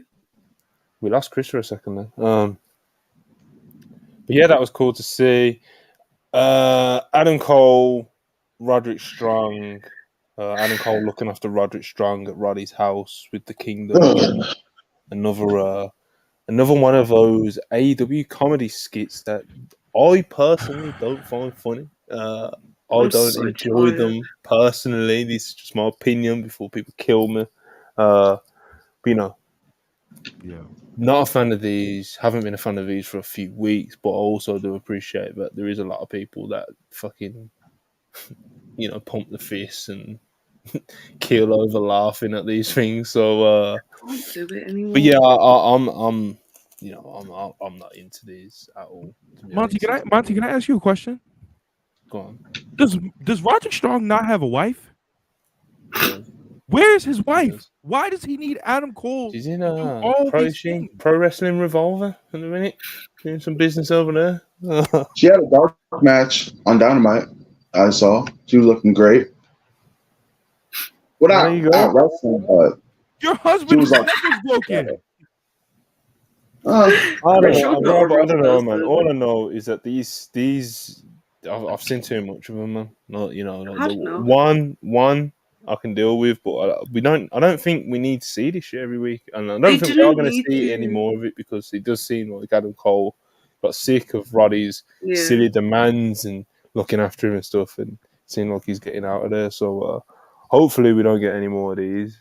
From my personal viewing experience, but my thing is, right, Monty and everyone, the biggest downplay of Roderick Strong's career is he has no character, right? So he was like, all right, I'm going to go to the AEW. I'm going to do more character-based stuff. I'm guessing Adam Cole was like a big driving factor in this. But bro, I'm sorry, I don't care. He doesn't need a character. He needs his characters just be I'm a fucking badass. I don't give a fuck. And I think the Adam shit is funny. Like that's funny to me, right? But the skits aren't funny. I want to see Roger Strong fucking wrestle because he's one of the best wrestlers in the world. And him coming to AEW was like a dream to me because I would get to see him against all these amazing wrestlers. He doesn't wrestle that much anymore, so I want him to wrestle. I don't care if he doesn't have. I don't care if he doesn't have a character. I don't care if he blah blah blah. I don't give a fuck. I want him to wrestle. The best character work Roderick Strong has ever done is when he was just a heel dickhead in Undisputed Era. He was just a dickhead. I do think his best character work is in PWG too. Is this though? Oh, PWG was his best character work. I meant like mainstream. Yeah, but like, but at the same time, it's like he didn't have to be a whiny chicken shit heel. He could just be a dickhead. He doesn't I like the character that Roddy's playing. I just don't like the skits. Overdoing it. Once or twice is good, but 4 times a week, bro, it's not. You just got to for me with AEW. I think when they get onto a thing like this, they always go like a little bit too far with it, you know. So it's like Roddy being the concerned, jealous friend, like he was in the first few weeks of the Brochacho story. You know, like showing up after he just spoke to after MJF and being like, "Oh, Adam, how can you trust this guy?" Blah blah blah, and just being like a concerned, jealous, slightly jealous, like friend, you know. On the outside, that was, you know, keeping an eye on things, you know, and it was a lot more grounded in that sense, you know. And then, you know, you can add some comedic elements to it, and I think we all popped and laughed at him at the start, but like, you know, then you make him just a straight up comedy character, you know. Then he's literally just part of skits now. We don't see him wrestle. We did get blessed with that like 1 week run when he was in that tournament. And he wrestled phenomenally because he always wrestles fucking phenomenally. Just like he did before that, because we was waiting a long time for him to wrestle again before that little tournament run. The Jericho match, his first Dynamite match, fucking phenomenal, you know. He's a great wrestler. It's really interesting to look at like where Roddy's at the moment, because it's like he in his last days before his injury in the WWE, like NXT, he was a guy that would just kind of wrestle and put over guys like Gunther, Bron Breakker, Mello. I think he put over towards the end as well. And you know, he was just kind of used to just kind of wrestle, have good matches with people, and not really do much character stuff, you know. Obviously he got injured at the end and he was in the neck brace, and that was the first time we saw him in a neck brace. And now in AEW he's doing all this character work and he's doing all this and he's doing all that and he's hardly wrestling, which is like so on AEW, you know. That's normally where they let the wrestlers wrestle, and with Roddy there is nothing in wrestling he can do remotely as good as he can as wrestling. He's a phenomenal worker, man. And you know, people have enjoyed the crowd work, and it's a big storyline, and it's cool to see him involved in something so like big. You know, I don't think Roderick Strong fans could have ever imagined him in something like this big in a television company. You know, but it's not the role that people would have imagined him in. Any, you know, awesome. Just want to see him wrestle. Kingdom fucking wrestle, please. Please, can we see you? I want some tag matches, bro.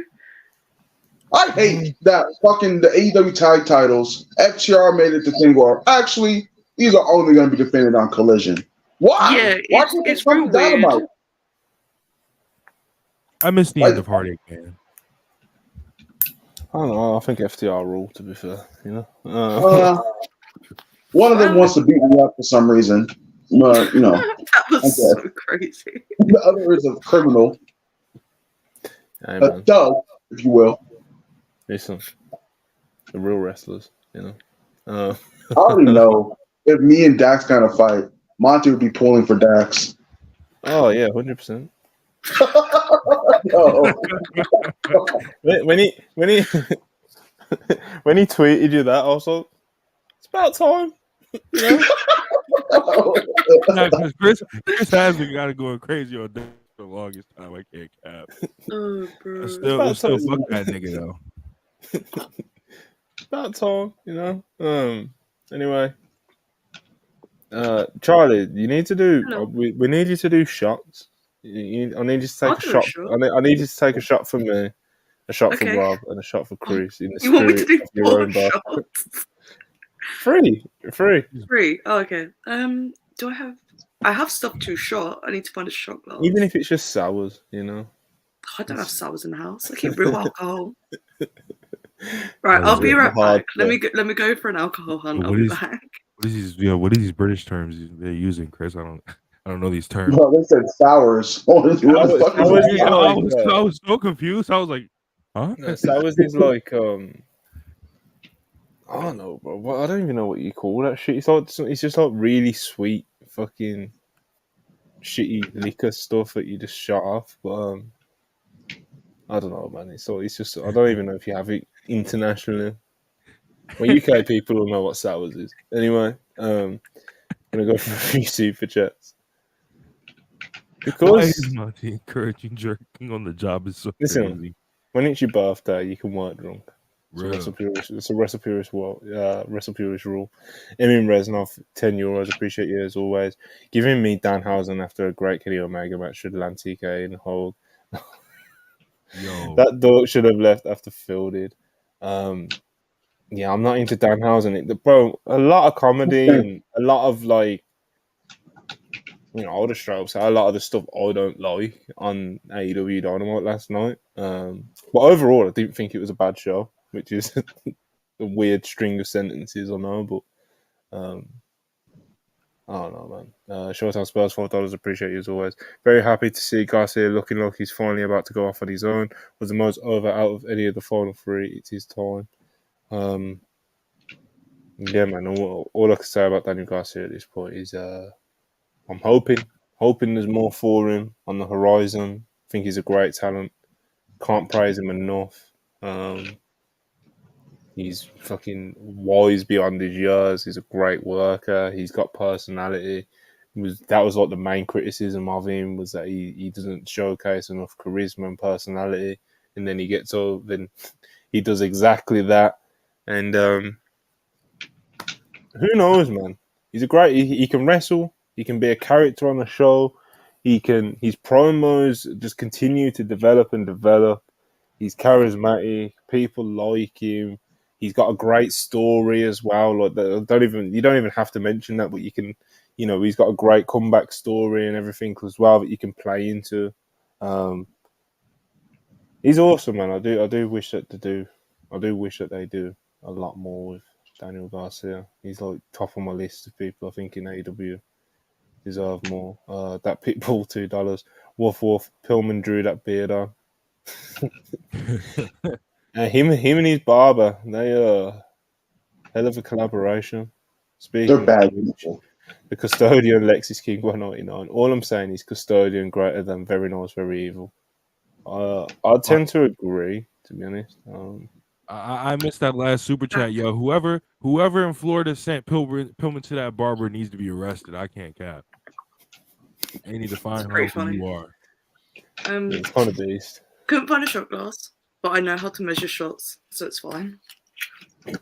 Well, Charlie's pouring. This is a good question, though. What is your Mazon 84 199? Appreciate you as always. What is your favorite Omega match ever? Chris.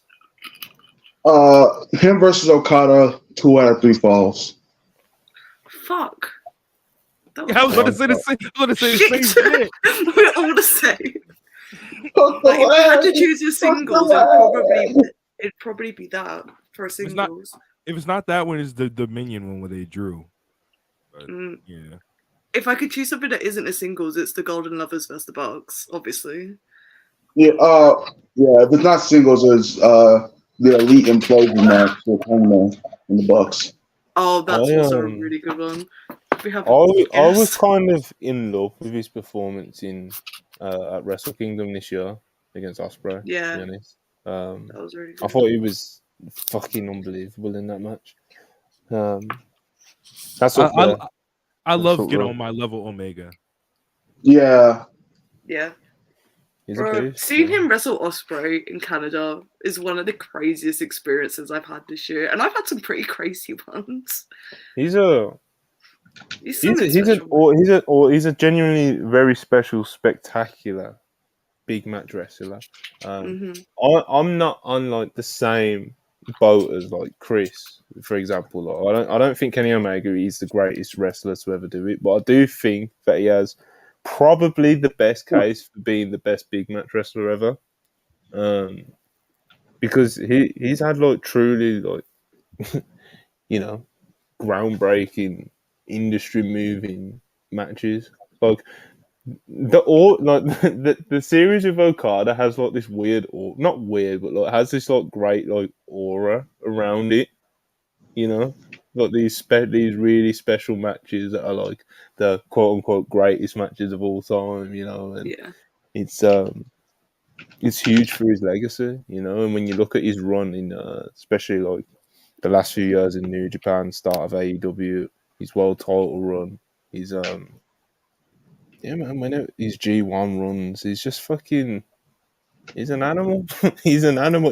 Big Match Omega's just, it's as good as it gets, Well, Charlie, you poured up, or what? Yeah, What I was is waiting it? for you to stop talking. It is Passoa, which is passion fruit liqueur, used to make passion fruit martinis and stuff like that. Oh, we're getting Charlie drunk on a birthday, people. Okay, I'm first also shot. drinking later, so cheers to Kenny Omega, I guess. Okay, that one's for Kenny Omega. Absolutely. Oh my god. Now you got to do one for Matt Jackson. I mean, I just choked. Oh my god. Pause. Who am I doing one for now? Matt Jackson. Am I going for it? Matt Jackson. We're going for Someone said it's Fanta. Oh yeah, it's absolutely Fanta. Now, Charlie, I thought I do 121 more for the live viewers. I will do a collective one for the live viewers later. I'll do another one now, then we'll do a couple more super chats. I have to get through the rest of this pod first, Jesus. Okay, so we got Kenny Omega and Matt Jackson. Absolutely. Good start. That Pitbull 2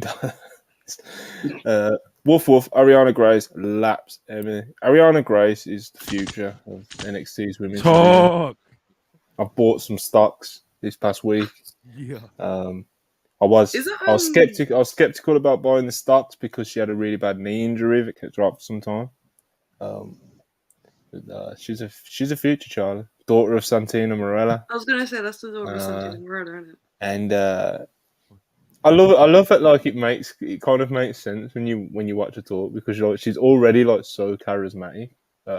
She's already so charismatic. She's already a confident talker. She already interprets comedy into her promos and when she talks and stuff, and it doesn't come off forced or cringe or anything. Some people she's a natural in that sense. Some people also think the Earth is flat. Yeah, she's a beast, man. Only thing I'll say is natural. I'll say is she needs to add a cutter on the end of that finish.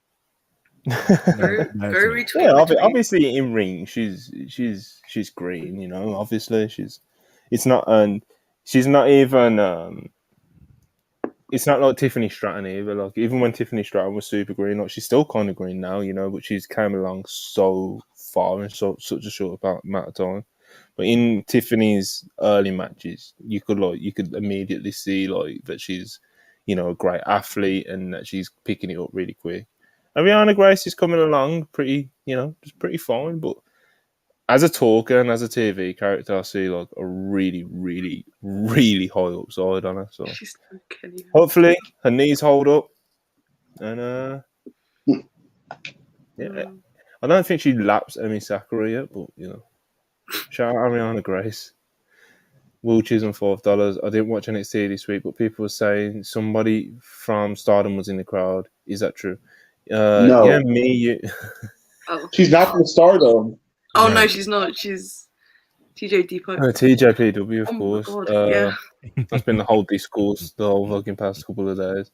But yeah, Miyu Yamashita from TJPW. She's been in America the past week or so. And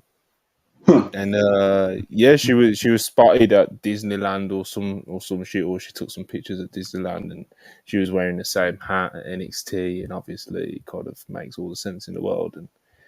And she was training with Natty and TJ as well. So yeah, it's not the first time that Miyu's trained with Natty either. So it's probably not the first time she's been to an NXT. I think she may have been spotted there a few months ago, but don't hold me to that. 'Cause I'm not 100% sure, but I am 100% sure that it is the second time that she's trained with Natty and TJ. So Yes. So yeah, man. When Mayu hits that kick on Lola Vice to win the NXT Women's Championship, you didn't hear it from me. That sounds really bad. Listen, No. I think you're just a hater, bro. You know, 2 shooters in there. I don't rate Yamashita like that. So, you not? No, I mean I think she's okay, but like her performances in the US did not move me at all. Yeah, US performances weren't amazing. Like she had that match with Thunder Rosa, which was like, Thunder Rosa? Which was like just like, yeah, that was like aggressively like okay, you know. But yeah, and I haven't really heard much. This year, I was like, okay, that was kind of just whatever. Didn't that have the fucked finish that people were going crazy over? No, that was at indie show. They wrestled twice this year. Right. Okay. Yeah, Yamashita, TJPW, but she does get around. She's done a few US Indies dates. She's done all kinds of different stuff, and I do wonder if she would be tempted to come over to the US and sign with someone, whether that's AEW, whether that's NXT, whether that's whatever the fuck, you know. Because like, you know, she's got like that kicking style, and it makes us kind of stand out a bit, and you know. You okay, Chad? Yeah, I'm just reading live chat. I saw Julian's comment. Tiger Star. Tiger Star. Yeah, shout out Miyu. Not a Stardom wrestler though. Please don't kill me. Don Tasmo 199. Yuka will be back soon. Need her versus Shida or Stat. Yeah, man. Big fan of Yuka. Yeah. I will take both. Put both belts on her. Yeah, absolutely. Just spell her out. Yeah, big fan of Yuka. I think she's great. Show us on Spurs $5. We need a year ban on Battle Royals. I'll allow it if it's women's one, since that hasn't happened in a minute. Yeah, I tweeted yesterday. Like, I'd genuinely be happy. I personally would not complain if AEW never did a Battle Royal ever again. They're real bad. That was like my polite way. You know, we're all friends here. I'm not gonna get quote dunked on a million times or ratioed by the kids, you know. But I'm in a safe space here. That tweet was my polite way of saying that AEW fucking suck at doing battle royals. Like they're always like border. They're either straight up terrible or borderline terrible. I think they've done like one good one before. Was it one of the tag ones that like fucking? That like top flight one. Last year were like, it was like one of them. Or the year before. One was really good at Double or Nothing. Yeah, with Orange Cat. And the one where Matt Jackson killed Sammy Guevara was really good. It's the same with WWE Royal Rumbles. Like, not that I think that they're always bad or anything, but I just mean as in like there's a certain formula to getting a battle royal right. It's with the interactions, it's with the work in between the entrants, it's with etc. X, Y, Z, you know. And I don't think like any booker can just be like and book a good battle royal. You know, I think it is like a unique challenge in booking wrestling. You know, yeah. And I just don't think AEW have like clocked it or mastered it whatsoever. You know, they need to scrap the whole like casino thing and just say fuck it and just do the Royal Rumbles. Just do the fucking Royal Rumble, bro. Just don't do them. Who cares? Why do that? They don't have to do them. You know, they don't. No They're one's going to anyways forcing them because to. of like it gets people on cards and shit, so they're always gonna do them. But just drop this whole casino shit. It's overstayed. Unless you're only doing that at Double or Nothing. I don't even think know. it's the. I don't even think it's the casino element, which I don't think it exactly not, helps. I don't think but it it doesn't exactly help. helps, but I just think AEW, whether that's Tony Khan, whether that's whoever else helps him when it comes to booking these battle royals, Pat Buck, fucking Sanjay, whoever the fuck, you know.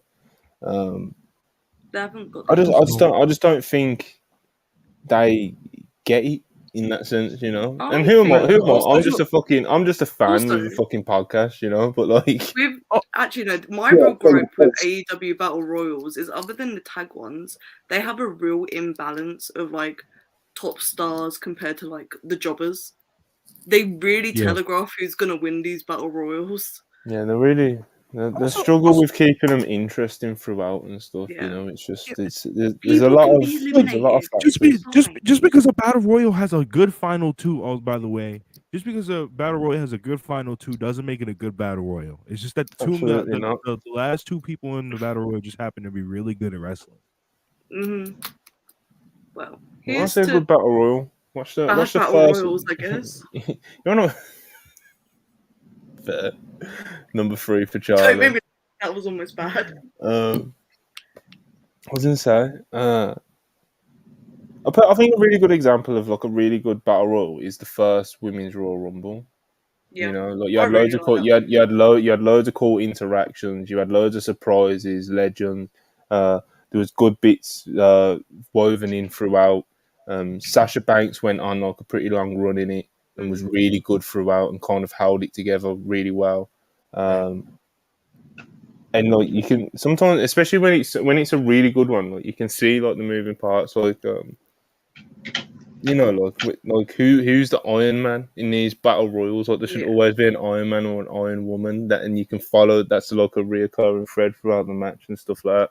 Mention the interactions, surprises, all these different things. So just AEW just haven't clocked it. I don't know what the answer is myself, but I just know booking battle royals don't seem to be easy. You know, My favorite Royal Rumble is the 20. It's not my favorite Royal Rumble, but the one that I've rewatched the most is the 2012 one.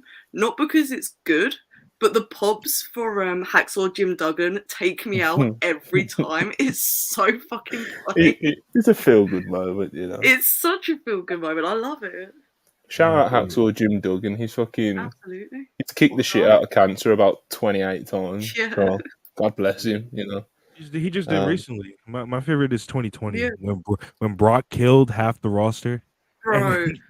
Yeah, I've and rewatched that built. Royal Rumble a few times. It's pretty good. That's a great Royal Rumble. It is one of the great ones. It's like the story of Got Brock two just kind Rumbles of in killing everyone, and then you build to the moment where Drew eventually eliminates him, and Drew was a made man on that night there and then, you know. I'll always remember how Brock sold that Claymore. So he gets hit with the Claymore, he gets eliminated, and he's out cold on the outside of the ring for a good like minute, you know. And you know, Brock.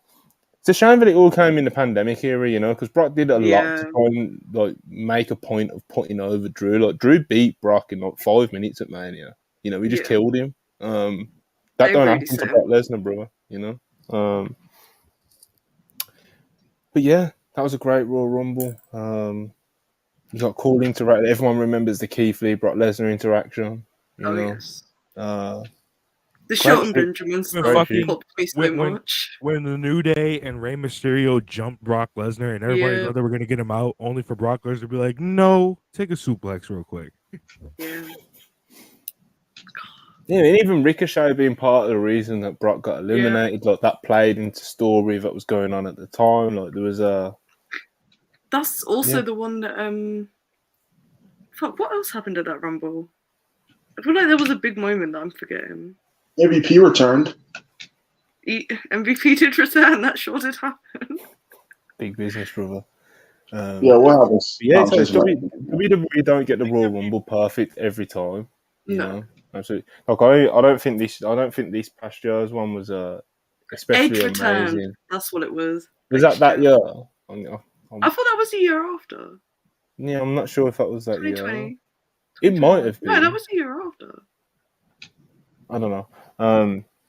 But yeah, not every WWE Royal Rumble is perfect. That's not what I'm saying at all. But there is absolutely, they've been doing them for a long time. And obviously, back in the day, Pat Patterson, who gets a lot of credit for putting those things together, as it was like his thing, his creation. But but yeah, there's been a lot of great Rumbles over the years, and sometimes you have to kind of look at what makes them so great, and it's a lot of the things that we've just mentioned, So.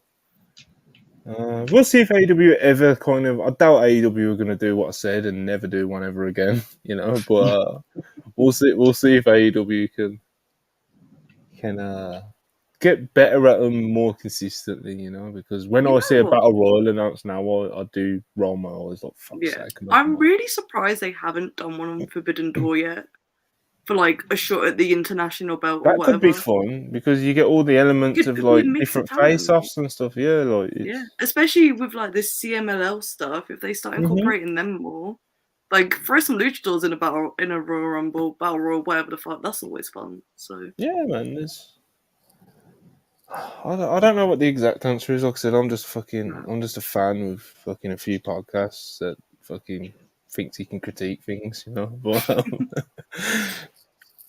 I don't enjoy them, What do you want from me? Darren Walker, £2. Who we expect Sheila to wrestle at pay-per-view? Tony Storm at Full Gear. That is my guess. Who? It's not the most inspired booking. Tony Storm. I don't think Tony Storm can lose another title match.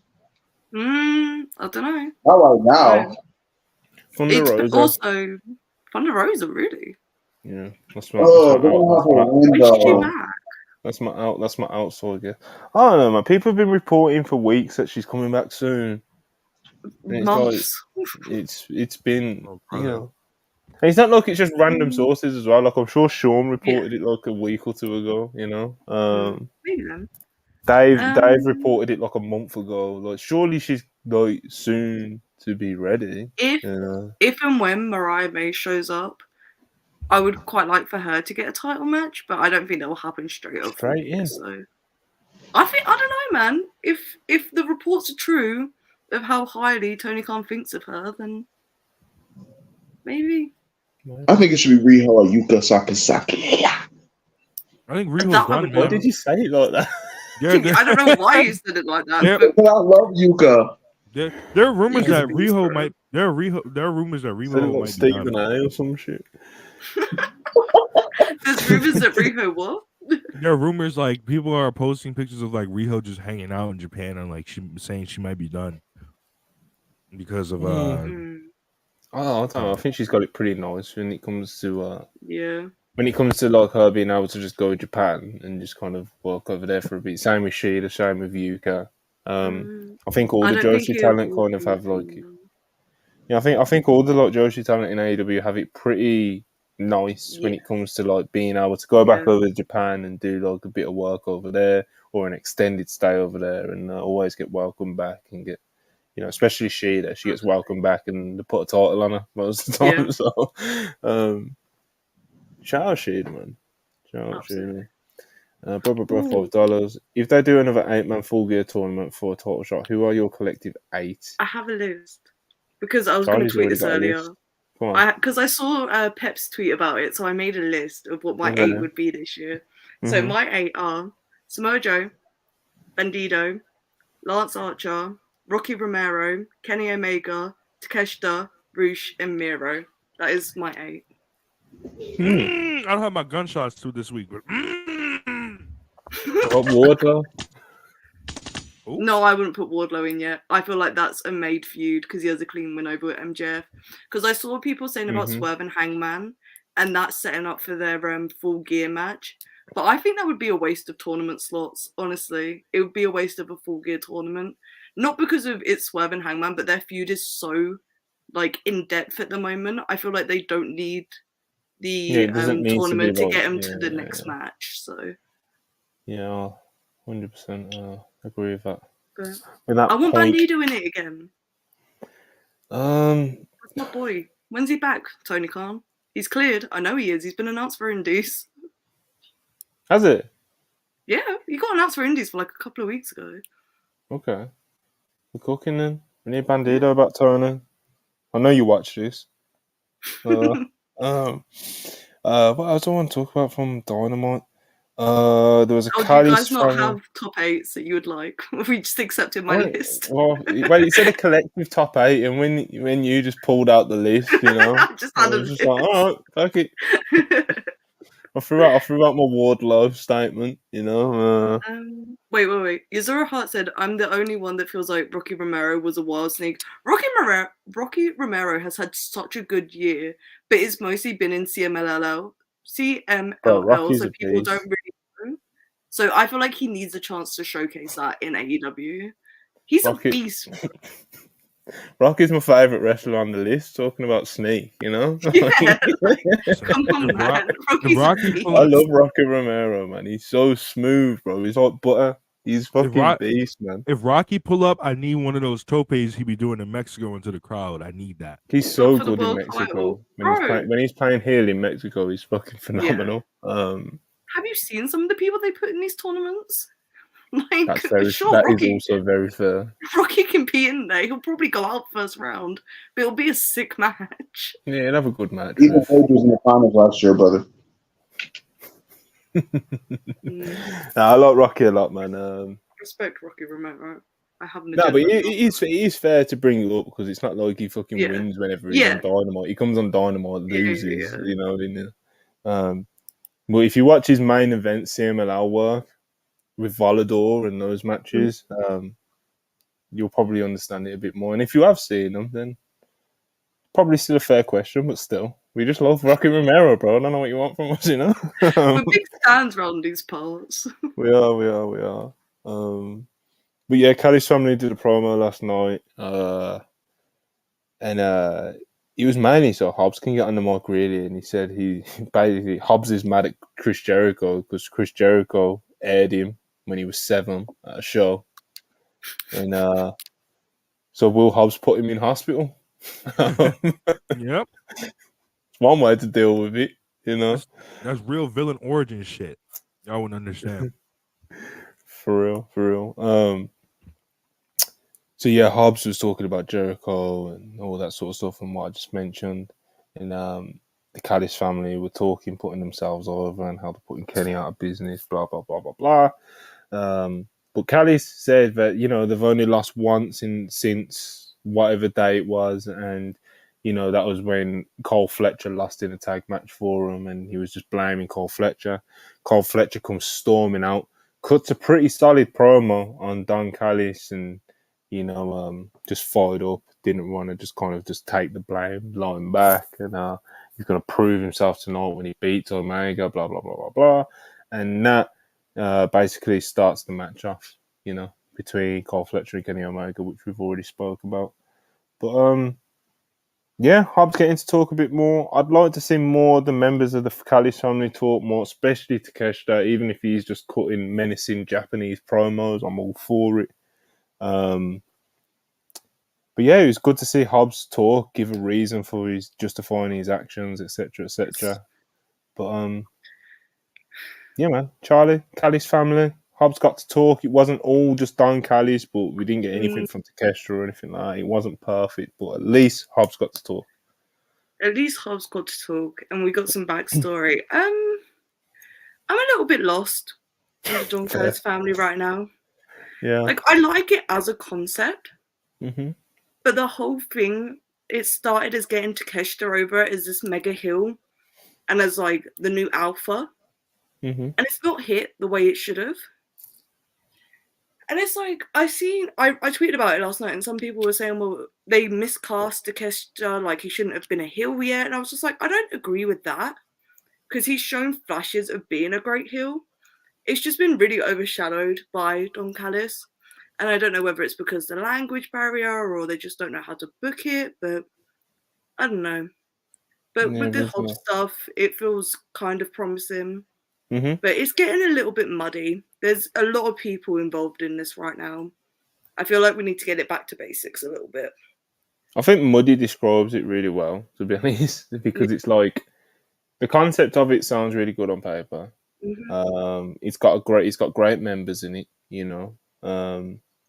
Then you look at some of the checkpoints and some of the things that have been ticked off since the Callis families came together. Like Takeshita's beat Kenny Omega in singles, Takeshita's pinned Kenny Omega in a tag match, that he's wrestled with him on pay-per-view multiple times, blah, blah, blah, blah, blah, blah, blah. You know, it's facilitated heel turns for two different people.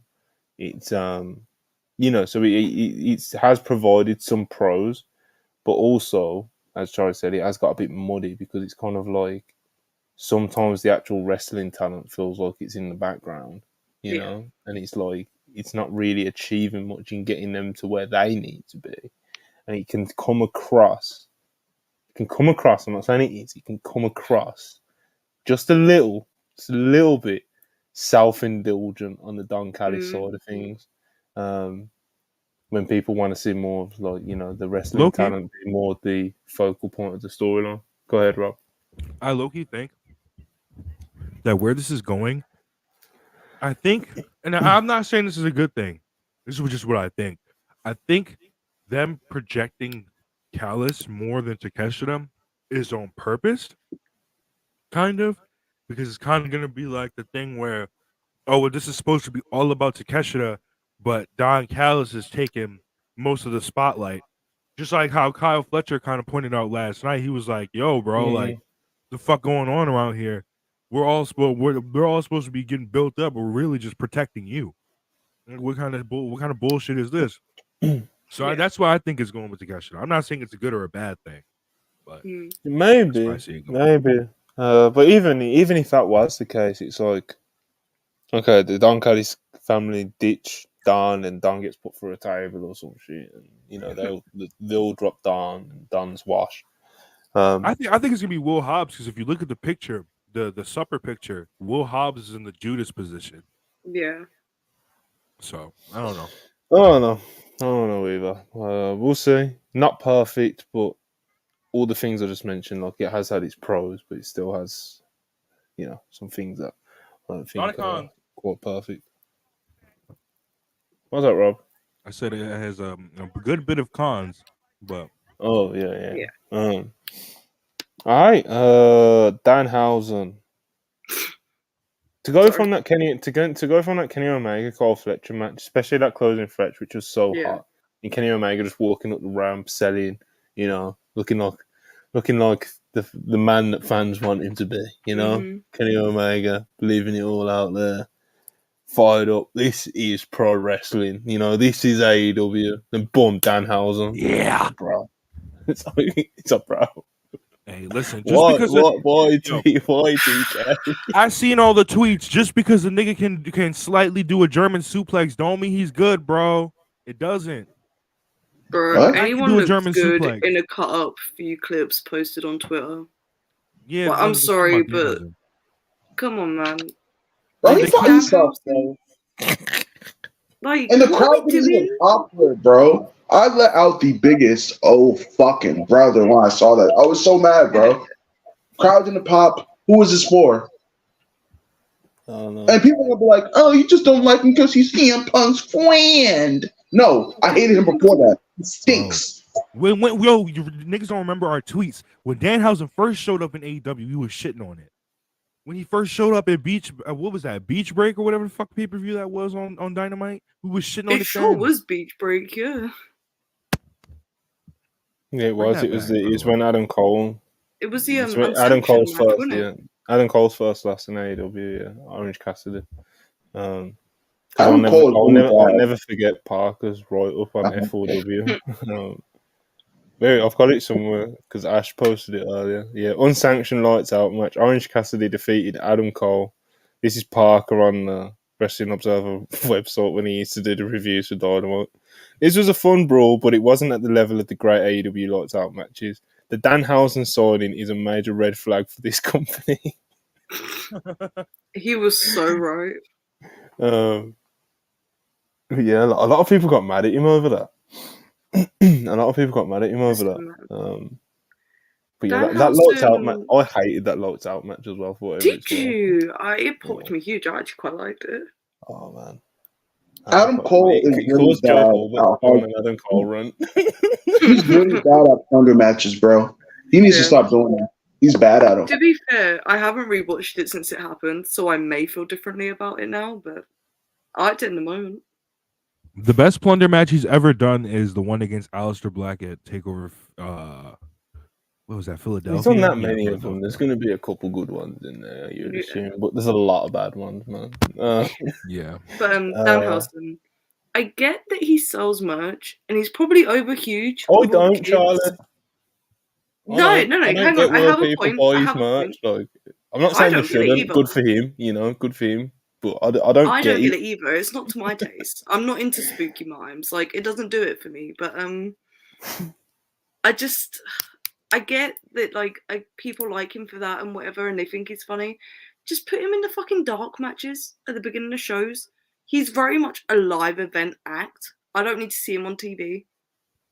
Put him in the RJ City. Put him in the RJ City role. You don't have to. This is the merch. I don't want him interviewing people. Come on now. Andrade, I have Antonio Inoki. So that's real level. Real wrestlers. Yeah. Andrade, Inoki, basically the same. Basically the same. This is actually like one of the last Andrade WWE t-shirts. Right before he got cut. No, this is it was after he got cut. I went on the website and saw this tee for like $6. And I'm gonna cop that. And it says Andrade Eddie Idolo as well. It don't just say Andrade. So it works. It holds up. All right. Put him on Ring of Honor. He doesn't even deserve to be on Ring of Honor. That was real spiteful. He sucked on Ring of Honor too when he was there. Yeah. Anyway, we're gonna stop talking about Danhausen. We're not big fans. Some people are. I don't get why, but some people are, and I'm not gonna shit on them for being fans. Anyway, Swerve Strickland. He's got a remix of his theme coming out on Friday, I think. Yeah. So yeah, gonna keep an eye out for Prince Nana's involvement in that music video. Happy birthday to Charlie of WrestlePurists. Anyway, Sting, need to talk about this one. Sting announces that his last match will be at AEW Revolution 2024. So that means we have about 6 months left of Sting in AEW. Sting before he retires. A career that has spanned 4 or 5 decades. Fuck. Yeah, man, he's fine. It seems like he's finally calling it a day, and he's finally calling it a day for good. A shot for Sting, Charlie. I will do a shot for Sting because that is a legend. You don't need to get Charlie's at this. She's there now, people. It's fine. I'll do one. Any excuse, She'll do one for Danhausen in about 10 minutes, probably. I will not do one for Danhausen. I have limits. Right, so yeah, Sting's retiring in about 6 months. Everybody loves Sting. It's hard to be a wrestler. It's hard to find a wrestling fan that doesn't love Sting, which is, I said on Twitter yesterday, it's genuinely one of my favourite things about Sting is that no matter what age you are as a fan, it don't matter if you're an old 50, 60-year-old like Ibu, it doesn't matter if you're fucking, it doesn't matter if you're young like Jamie's like 20, I think. It doesn't matter if you're even like really, really young, like say if you're like a 12-year-old fan that's just got into wrestling, or you're a literal kid who's like 6 or even younger than that, and your dad's got you into my wrestling. 8-year-old nephew likes Sting. Like that's what I mean. Everyone has seen Sting be awesome. Everyone's seen him be awesome, My earliest favorite memory of Sting is the segment with Bobby Roode on TNA where he's like he's talking to Bobby Roode and he's like, I don't want to be that guy, and he starts putting on the Joker makeup. He's like, if you want me to be that guy, you'll see me at Slammiversary, pussy. Yeah, Sting, a man of many phases in his careers as well. He's gone through all kinds of different characters and stuff like that. You just mentioned the Joker, which is just one of just an extension of his growth thing, but I saw for Sting back in the day. just a real great top guy. You know, people in the business now still model themselves after it. Like, look at Cody Rhodes, absolutely models himself after Surfer Sting. You know, 100%. takes loads of inspiration from him. I think he's even been as much as saying that publicly as well. So, you know, and obviously all the other stuff he's done with WCW in the Monday Night Wars. He was like the WCW guy. Obviously, it was unfortunate what happened after WCW tragically lost the war, and he kind of disappeared for a bit. Came to TNA. We all had many pops there with that. That definitely had its good, bad, and ugly. But it was an experience, and it was a ride that us fans got to go on with Sting. Yeah. And you know, then he came back to WWE. It wasn't amazing or anything, but at least he got to kind of tick it off his list. You know. He had the match with Triple H, which should have been against The Undertaker, which he lost, which he probably should have won. You know, it's like, but yeah, and now we've had this AEW. Seth Rollins tried to paralyze him. Yeah. This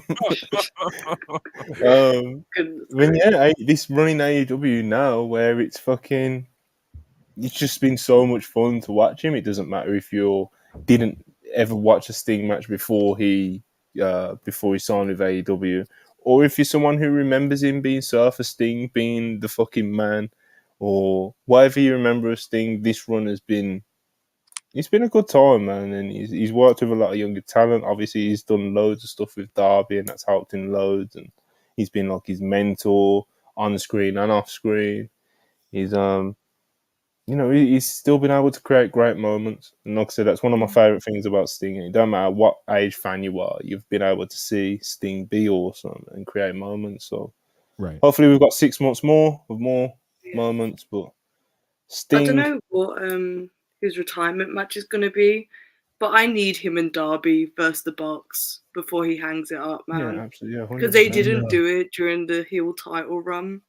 And that's such a missed opportunity, man. That's like one of the only matches that we really missed out on in that title run.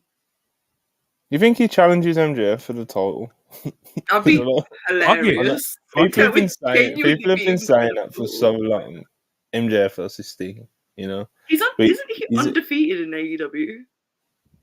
Yeah, I think so. Yeah. What a way to go! He's definitely not been pinned. I don't think. No, I think the person that's gonna do it, and I think his final match is gonna be Darby.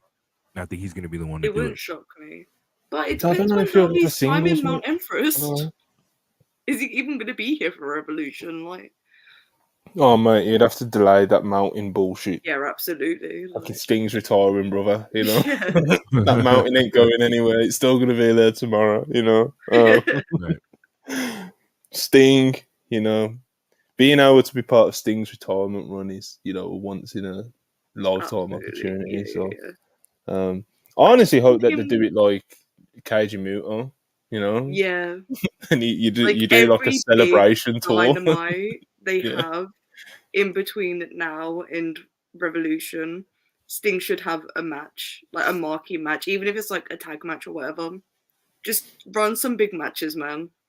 Like, as much as he can handle or wants to do. Because you're never going to get another Sting retirement tour. And we only get like 5.5 months of it. It's not even a full year. So we need to squeeze some stuff in, bro. As long as I get that Bucks match, I'm happy. Yeah, there's all kinds of...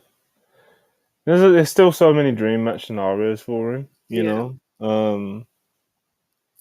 He's great, man. People love Sting. People love Sting so much that he mentioned Hulk Hogan last night. Everyone booed the fuck out of it. Sting was like, I hear ya, you know. And they stopped booing him. He was like, you know, his contributions to the business, blah, blah, blah, blah, blah. And the crowd did actually stop booing Hogan. So that's how much power Sting holds. He can stop the AEW live crowd from booing Hulk Hogan. Good crowd. But yeah, he put over like all the people that have helped him throughout his career. That's why he mentioned Hogan. He mentioned Flair as well. He mentioned a bunch of other people as well. When he mentioned Hogan, a black dude behind me just yelled out, "He don't like me." I was dying, bro. Oh man, Sting's a legend, man. I will always have Forbidden Door where he shared a ring with Naito. What a crazy thing to be in person for, man. Crazy, yeah. It's well, I will say silver lining of this. You just mentioned Charlie is we've got like 5.5 months. You know, at least we got like a decent warning. Like now we know we're in the Sting retirement tour already. So buy your AEW tickets, you know, and I think Revolution. I think the venue could be announced next week because they're gonna want to sell it out for Sting's last match, and I think they will. Because Sting's so beloved everywhere. People are going to be flying from all over the world. I've really, me and my brother are already planning on going. We've started figuring out what we're going to do. So yeah, man. Sting, everyone loves Sting. Chris, Rob, you going to see him before he retires, or what are we talking? Well, I saw him last night. I'd like to see him wrestle before he retires. Yeah, that'd be fucking awesome. Mm-hmm. Well, I haven't seen him wrestle. The first ever AEW show I went to, it was him and Darby versus 2.0 in a Texas tornado tag. The one where he no sold the power bomb through the table. Ah, yes. I'd be able to see him if AEW would come the fuck back to Louisiana, but they don't want to do it. They don't want to go there. Katrina devastated y'all. They're scared. They don't. They shouldn't fucking. After what they fucking tried to pull with Satnam Singh the last fucking time. But no, they don't need to come back, bro. Like maybe if y'all pop for $1 billion, they would come back, but y'all didn't. So yeah, well, I guess we'll have to wait and see what his last few matches are. But hopefully, he's like a nice, cool celebration tour. You know, like a few events, not just Revolution. You know, something like the last time you'll be on Turner Network. You know, and things like that. You know, definitely can get like a special out of that. Anyway, Tony Storm, we got another fucking silent film or whatever. I am aware that this was in picture for our US friends, Charlie. However, we got this in full screen for my viewing enjoyment. This was unfortunate. I have a few weeks ago that I said I really hope they don't jump the gun with this Tony Storm character and they let it play out naturally. Well, they kind of fucked themselves here because they've kind of jumped the gun with this Tony Storm character and didn't let it play out naturally. Well, that's you get what you get. You know? You get what you get. You get what you get. They struck gold and dug too deep and fucked it. Yeah, it's very similar to like what I was saying about the Roddy stuff earlier in terms of like more personal enjoyment of it. It's like Tony Storm playing like the distressed fucking actress that's going crazy. You know, like when she was showing like the first elements of it, and she was just having like these awkward, breakdowns during her backstage promos and stuff, and it was like you're still out there, but he was a little bit more grounded. Do you know what I mean? Yeah. Like I can get behind that, but when you do fucking multiple silent movies every week and you're just playing it, she's basically just a full-on comedy character now. You know, and it's like I don't get it. You know, I get it, but it's just too much. I think the character's savable. It's not completely over. We're not saying that. It's very easy to just scrap this concept of the silent films and go back to the sit downs because I thought those were really good. But they're leaning too much into the gimmick and not letting the gimmick breathe. They're forcing stuff on it. Yeah, so it's weird. I even thought the sit downs were a bit much for me. You know, yeah, genuinely, it's a lot, and you got to think about for what purpose, whatever. But again, it's another one of those things that I've said about 4 times during this show because AEW put a lot of these things on the show last night. It was another one of those things that a lot of people find funny, a lot of people laugh it up on Twitter and eat it all up, and there'll be viral posts out of it, and Tony will throw a shoe at someone or whatever the fuck. And people will love it. But for me, I just this isn't what I put more wrestling TV programs on for. I don't know, man. I don't know. I like Tony. I like Timing Tony a bad. lot, and I think I said it last week or the week before, Charlie. I do respect Tony's commitment to this character, but you know, it's a lot. Miming Rob, what bad. did you say? Oh. We already talked about the Battle Royal, but we have to talk about fucking this. I've saved this for this is our main event. You know, Nick Wayne and his mom sit down with Jim Ross. This was fucking awful, but in the greatest of wrestling ways, you know. It was. Jim Ross, you know, he's asking. Obviously, he just Nick Wayne just decided to side with Christian Cage, you know, in the big shock in the main event the other day, and you know, Jim Ross tries to warn Nick Wayne that friends like Darby Allin are hard to come across in this business, and you know, then he turns it over to Nick Wayne's mom, who just doesn't recognise her son anymore, you know, and she's doing this acting.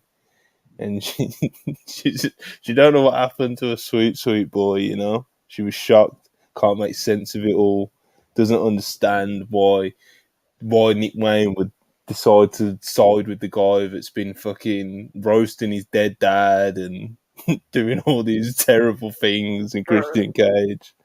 And Nick Wayne's just sat there with his blank face.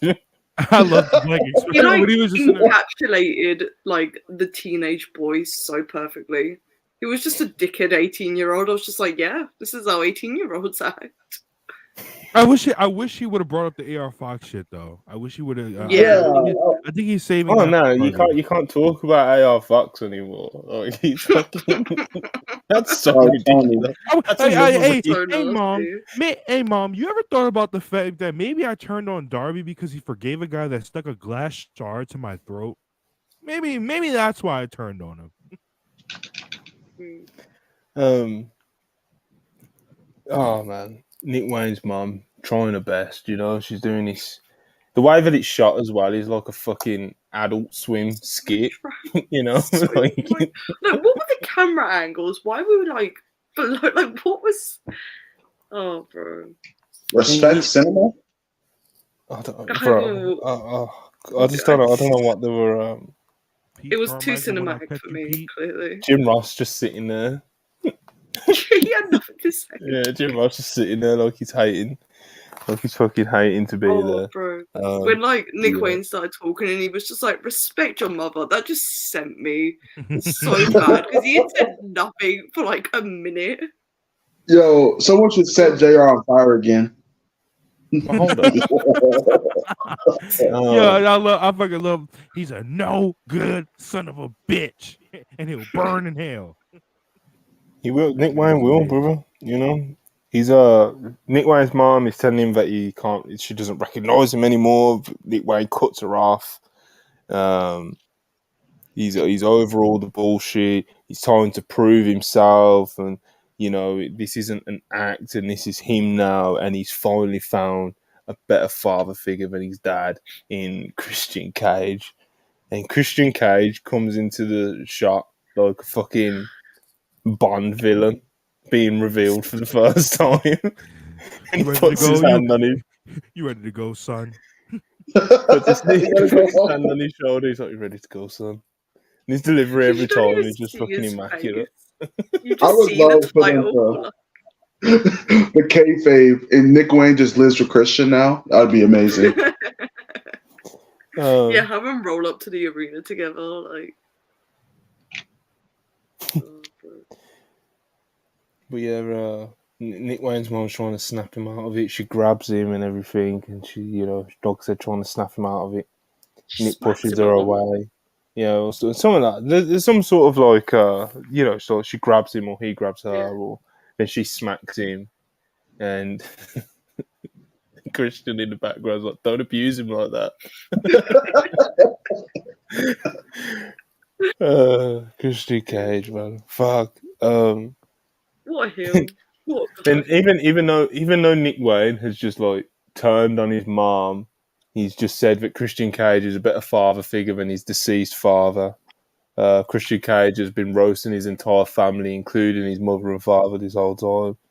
And so, his mum's understandably upset about it.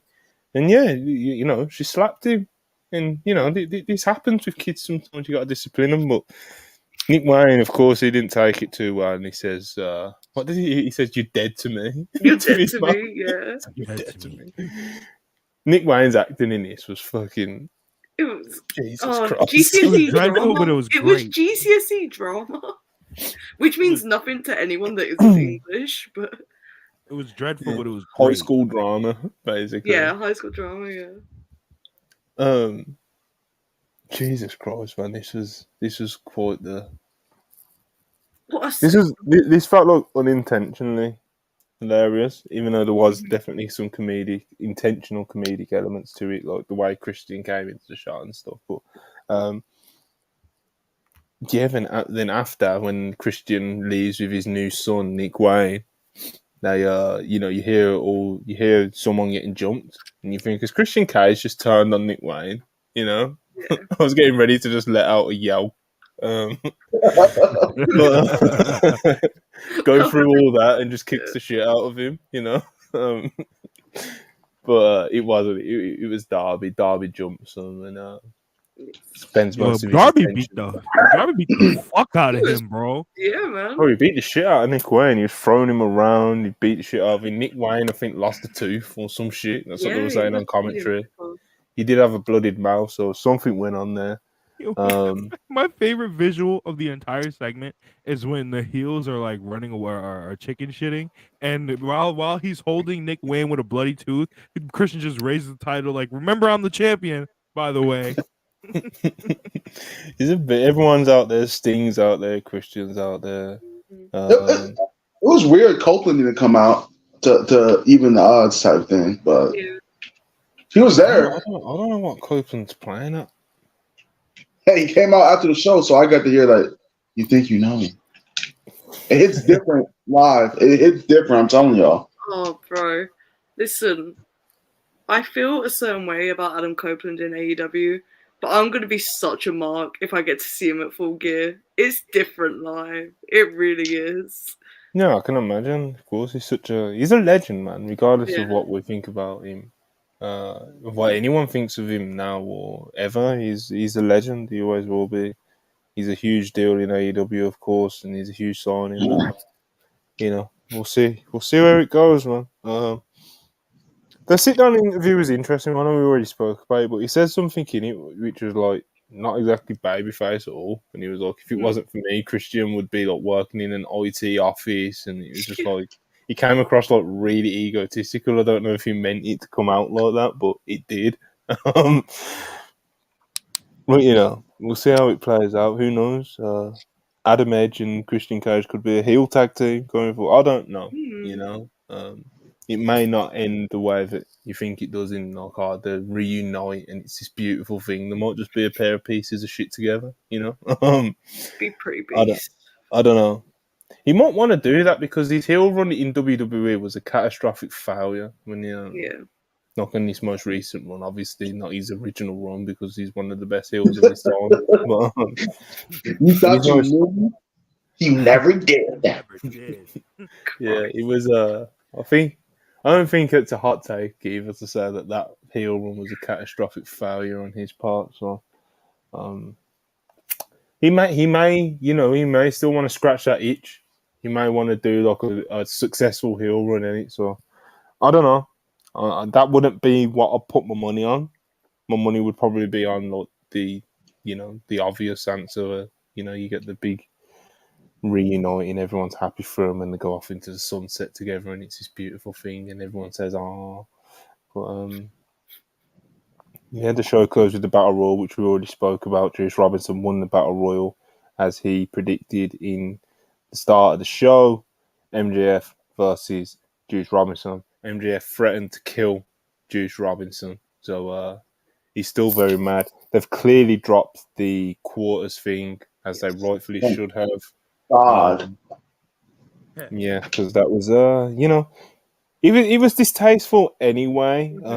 It's not. I'm not Jewish, so it's not really my position to talk on about how offensive or inoffensive something is. But it's pretty obvious from the reaction it got that it wasn't the greatest decision. But one thing I said the week it happened, same thing now. It's like the timing of it was just fucking drastically terrible. Like it was almost unbelievable that it made it through like quality control or whatever the fuck they do over there in AEW.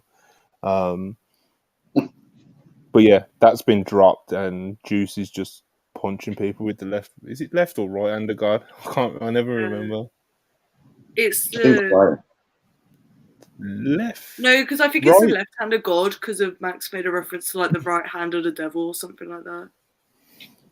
Maybe, but yeah, he's just gone back to that. He ain't doing the loaded fist with the quarters at the moment, which I assume was going to be the play that they were going for, because that was how Jay White got the win, wasn't it? Like Juice punched someone on the apron, and then I don't know. Anyway, AEW Dynamite. We've already spoke briefly about the quarter hours. Quickly going to touch on this PWI list because we just done a long ass review for you guys. Yeah, PWI. They do Pro Wrestling Illustrated. They do a list of the 250 best wrestlers every year. I can't remember what the voting period is, but it isn't. It's not fucking. It's not like the voting period ended June today. to July, so it was like June 2022 to July 2023. And there you go. So summer to summer, wrestlers of the year. They do this list every year.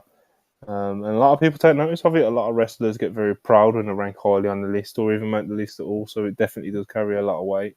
And the top 10 was number 1, Rhea Ripley. Number 2, Julia of Stardom, for those that don't know. Number 3, Bianca Belair. Number 4, Jamie Hayter. Number 5, Tam Nakano, also of Stardom. Number 6, Athena. Number 7, Deonna Purrazzo. Number 8, Willow Nightingale. Number 9, Camille of the NWA. And number 10, Jordan Grace. This list is based. I haven't got the criteria in front of me, but I know this list isn't based on like who's the best in ring wrestler. Who's got the highest cage match score. It's a few things. It's like your kayfabe record, big moments, being world champion, a big promotion. A minimum of 10 matches in the period. The notability of your opponents, so stuff like that. Which is why Mercedes did she even make it on the list this year? I don't think she did. I don't think she did because she definitely hasn't had 10 matches. Because she was injured. Period. Yeah, she hasn't had 10 matches anyway. So no, she hasn't. No, not since she came back in January. So because I saw a couple of people outraged about that, I was just like, bro, she was never making that list. Because she got injured. It's really she doesn't fit the criteria to even make the list. Never mind being high on it, But yeah, when you take into like the Pro Wrestling Illustrated criteria, like someone asked on the timeline, like a few hours before it came out, like who does everyone think's going to win? People are like, I think Athena should win, or I think Julia should win, or I think this person should win. And it's like. It's not who you think is the best wrestler in the world. Like it's who you think meets their criteria the best. Right. So I've said for a good few months that I think Rhea Ripley will win number 1 in that because, bro, she fucking won the Rumble from number 1. She won the world title against Charlotte in a great match at Mania. She's literally one of the main people on Raw. Like even like you can say what you want about how much she wrestles or. How much, how great her title reign has been like, individually. But at the end of the day, she is one of the main people on Raw. She's all over the shows every single week. One of the most over characters on the shows. She's a huge star. She just keeps growing and growing and growing a stardom. And, she's moving merch. She's ticking all those like kind of boxes. So it did not shock me whatsoever to see Rhea Ripley top this year's list. I had the conversation last night with one of our good friends, Dream. Shout out Dream. But I had the conversation with him last night. And we was just like, Athena. I tweeted it yesterday. Athena should be number 1, and it's unfortunate that she's not number 1 because if Athena had the type of push, and when I say push, I mean like media presence that Rhea Ripley has, she would 100% be number 1. But you never hear about Athena until it's time for a pay-per-view. or until That's it's not time true. to. That's not true. That is How not is that not true. true? No, I'm not That's saying. not I'm not true, saying. though. I'm not saying. No, I'm not. I'm saying they don't push her on TV. They don't say anything about her on Yes, TV. but listen. I'm not trying to be a homer. Well, no, I'm not trying to be a homer. I legit think Athena should have been number one. People tune into ROH literally only for Athena. Yeah. That's the only reason people tune. Yeah, She's bro, lost about one match this 4,000 year. people. Yeah, that's People the still thing tune about. in. But She's that's the lost thing one about. match this year. She has lost one Okay. match this year and has multiple great matches. Rhea Ripley has one great match this year. How many One. great matches? And How it's the many great? fucking Charlotte match. And how she many hasn't great done matches? anything since then. She hasn't There's done anything since then. And she has a title. Cool. Athena has a title. Athena's competition is, other than Charlotte, is fucking either at the level or better than Charlotte's competition. She's fucking doing all this dynamic stuff. I don't know. Wait, hold on, Chris. Let me ask you a question. How many of these great matches besides the Willow match have been pushed? Have been pushed by Tony Khan? Have been said, "Hey, everybody, go check out this Athena match." The criteria is not who's been pushed the best. That's not the criteria, Robert. But then how did Rhea? Wait. Then how did Rhea Ripley win? Because that is part of the criteria, though, Chris. How did Rhea Ripley win? Rhea Ripley's not good enough to be number one. You just waffled, and then you just waffled into a I tangent. did wrong. You're being a WWE homer because last night everyone was getting on your ass about it. So now you're coming up here talking about it. I quite literally said she should be number one. The bottom line is she's not pushed like she should be number one. She's not. Mm-hmm. I think if you want, all these great matches on Honor Club, who talks about them besides us? That's the thing, and so I think if you want to say, I think Athena is the best women's wrestler in the world right now. I think that is a very, very, very, very, very fair statement to make because of all the reasons that Chris listed. But if we're talking about who meets the Pro Wrestling Illustrated criteria the best, I think it's clearly Rhea. As good as Athena's been, because they have their way of doing things, like I said, they absolutely factor in the fact of like what she's done on the biggest pay-per-views. They're going to factor in that how big of a star she's been this year. They're going to factor in all these things and all the attention that they've put on her. WWE have put loads of focus on Rhea, whether she's in the ring or backstage, whereas AEW Tony Khan, Ring of Honor have kind of pretty much done the opposite with Athena. People were crying out every week on these podcasts for Athena to get on Dynamite and for Athena to be this and be showcased to the world, but she just hasn't been given the opportunity. I think honestly it comes down to Athena hasn't truly been given the opportunity to be number one, and the fact that she's even made the top 10 is a testament to just how great she is as a wrestler, because she is phenomenal. And again, if you want to say she's the best women's wrestler in the world right now, I won't argue with you, to be honest, but when it comes to that Pro Wrestling Illustrated list and how they do things, it's hard to argue against Rhea, in my opinion. I think the PWI does lend itself quite well to WWE wrestlers because of the way they're booked. Mm-hmm. So the fact that like people like Athena, Willow, like the Stardom wrestlers, like making it so high on the list is like not an achievement that should be knocked, but I don't know, like Rhea Ripley was always going to be number one this year because of she's like, you can't look at anywhere in media without finding Rhea Ripley fans. Like it's all across, like you go on TikTok and look up like WWE, the first TikToks that come up are either Roman Reigns or Rhea Ripley. And that tells you everything you need to know. Like she's a huge star, man. Athena had one of the women's matches of the year at Death Before Dishonor, and we didn't hear about her again until it was time for a 0 hour. Yeah, it's on it. Like I said again, I think the reason why someone like Athena isn't number one is because of just kind of a lack of opportunity for her to actually take that spot. Right. She could very easily like win Women's Wrestler of the Year on like our list. Because of the type of audience we have. If she was doing all that shit she was doing this year on Ring of Honor, on Dynamite or Collision. Oh yeah, She probably. Yeah. Rhea's case would have still been for their criteria again, the PWI criteria. Rhea's case still would have been just as strong as it was, but if Athena was doing all this on Dynamite, then she definitely would have been like at least top 3. Julia, Had a really great time, really great year in that time period. I think her reign kind of petered out a little towards the end, and of course she doesn't have the kind of exposure that some of the other women in the top 10 do, so that always is going to hurt her. Although a Stardom wrestler did win it last year in Shuri, so but again, I think Rhea Ripley to the criteria has had like such a strong year for that, so. Yeah. Shout out to Rhea Ripley, shout out to Julia. Someone even finishing second, like Julia to finish second on the PWI list is incredible for her. So congratulations to her. Bianca and Jamie, of course, both out at the moment. Bianca may be back as soon as tomorrow night, but she's taking some time off. Jamie Hayter, of course, has a really brutal injury at the moment, so hopefully she's recovering well. Tam, my favourite Stardom wrestler at number 5. I love Tam. We'll always be happy to see her on these lists. Athena, we just spoke about extensively. Deonna Purrazzo, and she had a strong year this year. She kind of slipped down the list a bit last year. I think she was like number 16, 17, 18, something like that last year. But she's back forward again. Deonna Purrazzo, really great in-ring worker. And just probably one of the better parts of the Impact Knockouts division. It's a really strong division. Jordan Grayson have won at number 10. Willow, everyone loves Willow. If you don't like Willow, there's something wrong with you. Camille, NWA. It's pretty fair to say, but not a lot of people are super into that. But she was a super dominant champion, and that's probably why she's on the list.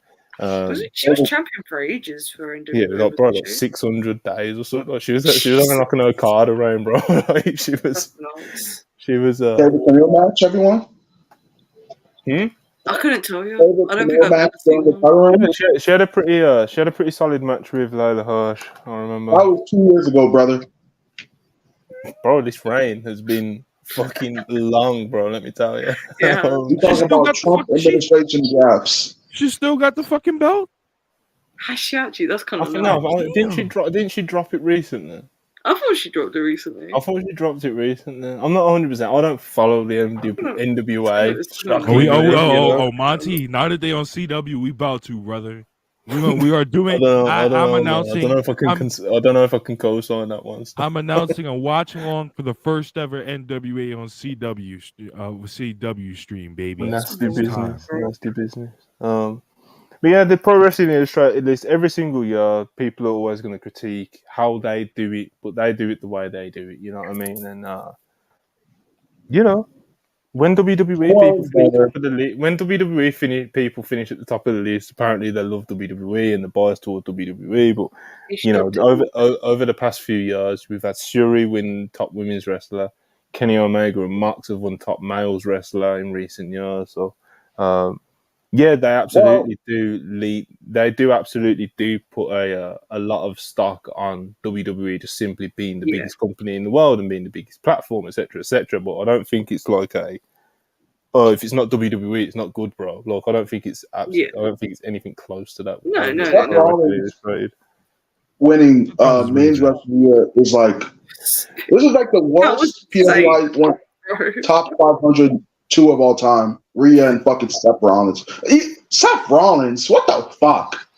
It's going to be real WWE dominated this year because the Usos are absolutely winning tag team of the year. Me and AO giving each other therapy in the DMs when Seth Rollins was announced as number 1. That one does baffle me. That one really does baffle me. But, listen, I know I waffled. I can get Rhea winning. Because, everything y'all said, I get Rhea winning. Seth Rollins?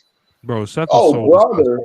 Bro, Seth had 2 back-to-back matches with Nakamura on 2 different main events on 2 different pay-per-views, and Ricochet went on Raw and in 15 minutes had a better match than both of those matches. With Nakamura, who I can agree with Ibu at this point is horrible in 2023. He's been horrible his whole career, to be honest. Right, so that's the PWI list. Like I said, every year people are going to say what they say about them, but like I said, when you look at their criteria, I think Rhea does absolutely have a very, very, very, very strong case, as does Julia, as does Bianca and Jamie, and Tam in the top 5. So, I think Rhea being number 1 doesn't really offend me too much, but I get why people are kind of like, oh, she's had fucking 2 matches, or oh, she hasn't had the matches that someone like a Julia or an Athena has had.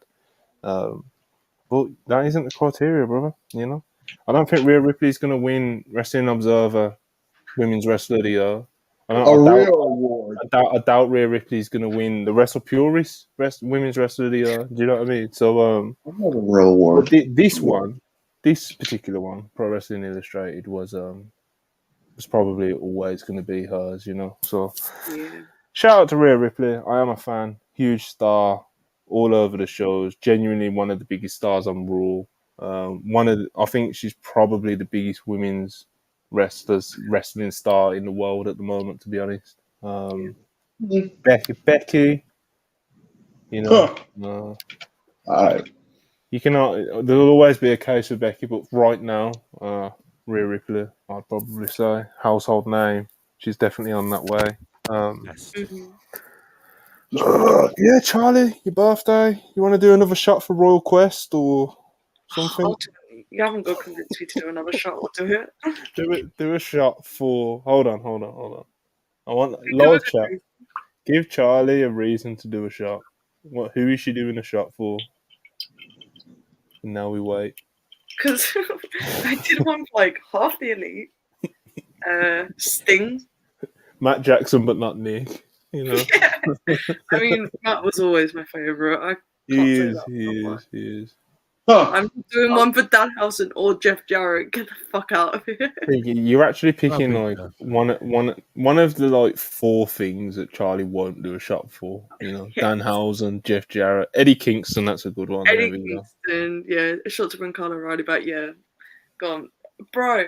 Real quick, the Royal Quest like reaction to Eddie Kingston. They should have had him in a singles match, man. Because they call Steve Austin, brother. It was nuts. There was like 4K people in that building, and it felt about like 20 when Eddie came out. Like people love Eddie, man. He's a special kind of over. Like I don't know, but here's to Eddie Kingston, bro, my forever champ. He's kind of Teflon, you know, down the hatch. He's kind of Teflon. He is, man. People like fucking. It's not like he's never won that world title yet. Well, obviously he won the ROH title, which I love to see that, obviously, especially with it being in New York against Claudio. Like, it was a beautiful thing, you know. It don't matter if Eddie loss after loss after loss. Like, Eddie's always just going to be over now because the public have seen him. He's been on that platform. And people just love him. He has a special connection. But anyway, literally everywhere he goes, everyone loves Eddie Kingston. I'm going to start wrapping it up. We've got a couple super chats, and we're going to get out of here before we get Charlie falling over or something. Zora Hart, $10, appreciate you. Somehow the villain origin story has become a staple of AEW. Not one of them has ever moved me. Like Hobbs had confidence on the mark and all that, but bro, why do I care about a WWE house show? That's a fair point, to be honest. It's not like the origin stories are kind of there for sake, you know. It's there just to give justification of certain actions, I guess. But you know, they're not exactly the most moving things. You know, like you have every right to ask why you would care about Hobbs' experience at a WWE house show. You know, so I don't know, man. I don't know. I don't think AEW I don't think storytelling particularly is what their thing, you know. But it's not. That's a whole other conversation for another day. Yeah. Will Chisholm, $10. Okay, Triple H hasn't been in charge for a month, and he's already got his talent trying to bring in women from Japan. Him and William Regal not sleep. First Corey, now Vince is throwing up now. Oh man, I don't know if Miyu. I'm not sure if he's. I don't know what the situation is with Mia. She's interesting because she does come over to the US, and her training with Natty isn't necessarily the, you know, Mayu, from what I've heard, street saying the yen is low. So do with that what you want, but I got this sheet of paper. It's not a contract. But you might want to just put your signature on it. I don't know what WWE's intentions are, if they even have any, like, you know. But yeah, she comes over here, she trains over here. I say over here, I'm in the UK. We're talking about the US, by the way. She goes over to the US, not frequently, but it's not uncommon either for her to go over there. She And wrestles for Pro Wrestling Eve quite a bit. there you go. You know, she gets booked. She gets dates over here. She's obviously got. She's made friends over here, like I've mentioned a couple of times. She's trained with Natty and TJ multiple times. She's been to one, maybe two NXT shows, so she's obviously got a connection at WWE that can just get a ticket to whatever the fuck, or Compa, or whatever the fuck it is. But yeah, we've never heard any reports that like Miyu's had conversations with WWE or anything like that. You know, it's always been very like casual. You know, so I don't know. Should be a great addition to any women's roster. She's a great wrestler with a unique style, and you know, she's done a lot in TJPW, and I'm sure the US probably tempts her. I don't know. Probably. I've been called an American at heart, and I think that's an insult. But anyway, Charlie, it's your birthday. Do you have any last words? Just thank you for all the birthday wishes, guys. I really appreciate it. And I appreciate all the support you give me. I do some cool stuff in this space. And it wouldn't be possible without like WrestlePurists as a whole, but also like the people that support us. So thanks, guys. Means a lot. We do. We have a great community here, you know. Whether it's a birthday or not, you know. I will be tweeting tomorrow about my birthday because it may be my birthday now here, but it's not in America yet. So I will be getting the attention again. Like, yes, don't get it twisted. Yes. Balloons are going to be on the page. You're going to get a bunch of birthday tweets, you know. We're going to get that MJF birthday message. But, yeah. Better not be a tweet.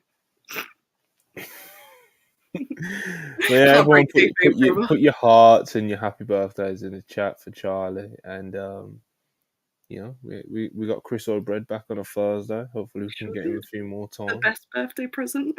We got Rob to run in and just be very spiteful about Emi Sakura, who I think is a very lovely wrestler, you know. Yeah. WrestlePurists Podcast. We didn't do one last week on Thursday because obviously Dynamite was on Tuesday, and me, Ibu, and Charlie done the Wednesday show, and you know we fucked around and we didn't do the Thursday, but you know back to original programming. Podcast 101. Have we got anything planned for tomorrow? As of right now, not sure. Keep an eye on the Twitter page as always. We'll keep you up to date. But for myself, from Rob, from Chris O'Bread, from the birthday girl, Charlie, thank you for watching. Please like and subscribe, and we will catch you. Oh, and thank you so much for the super chats as always. Always appreciated. And we will catch you next time. Peace.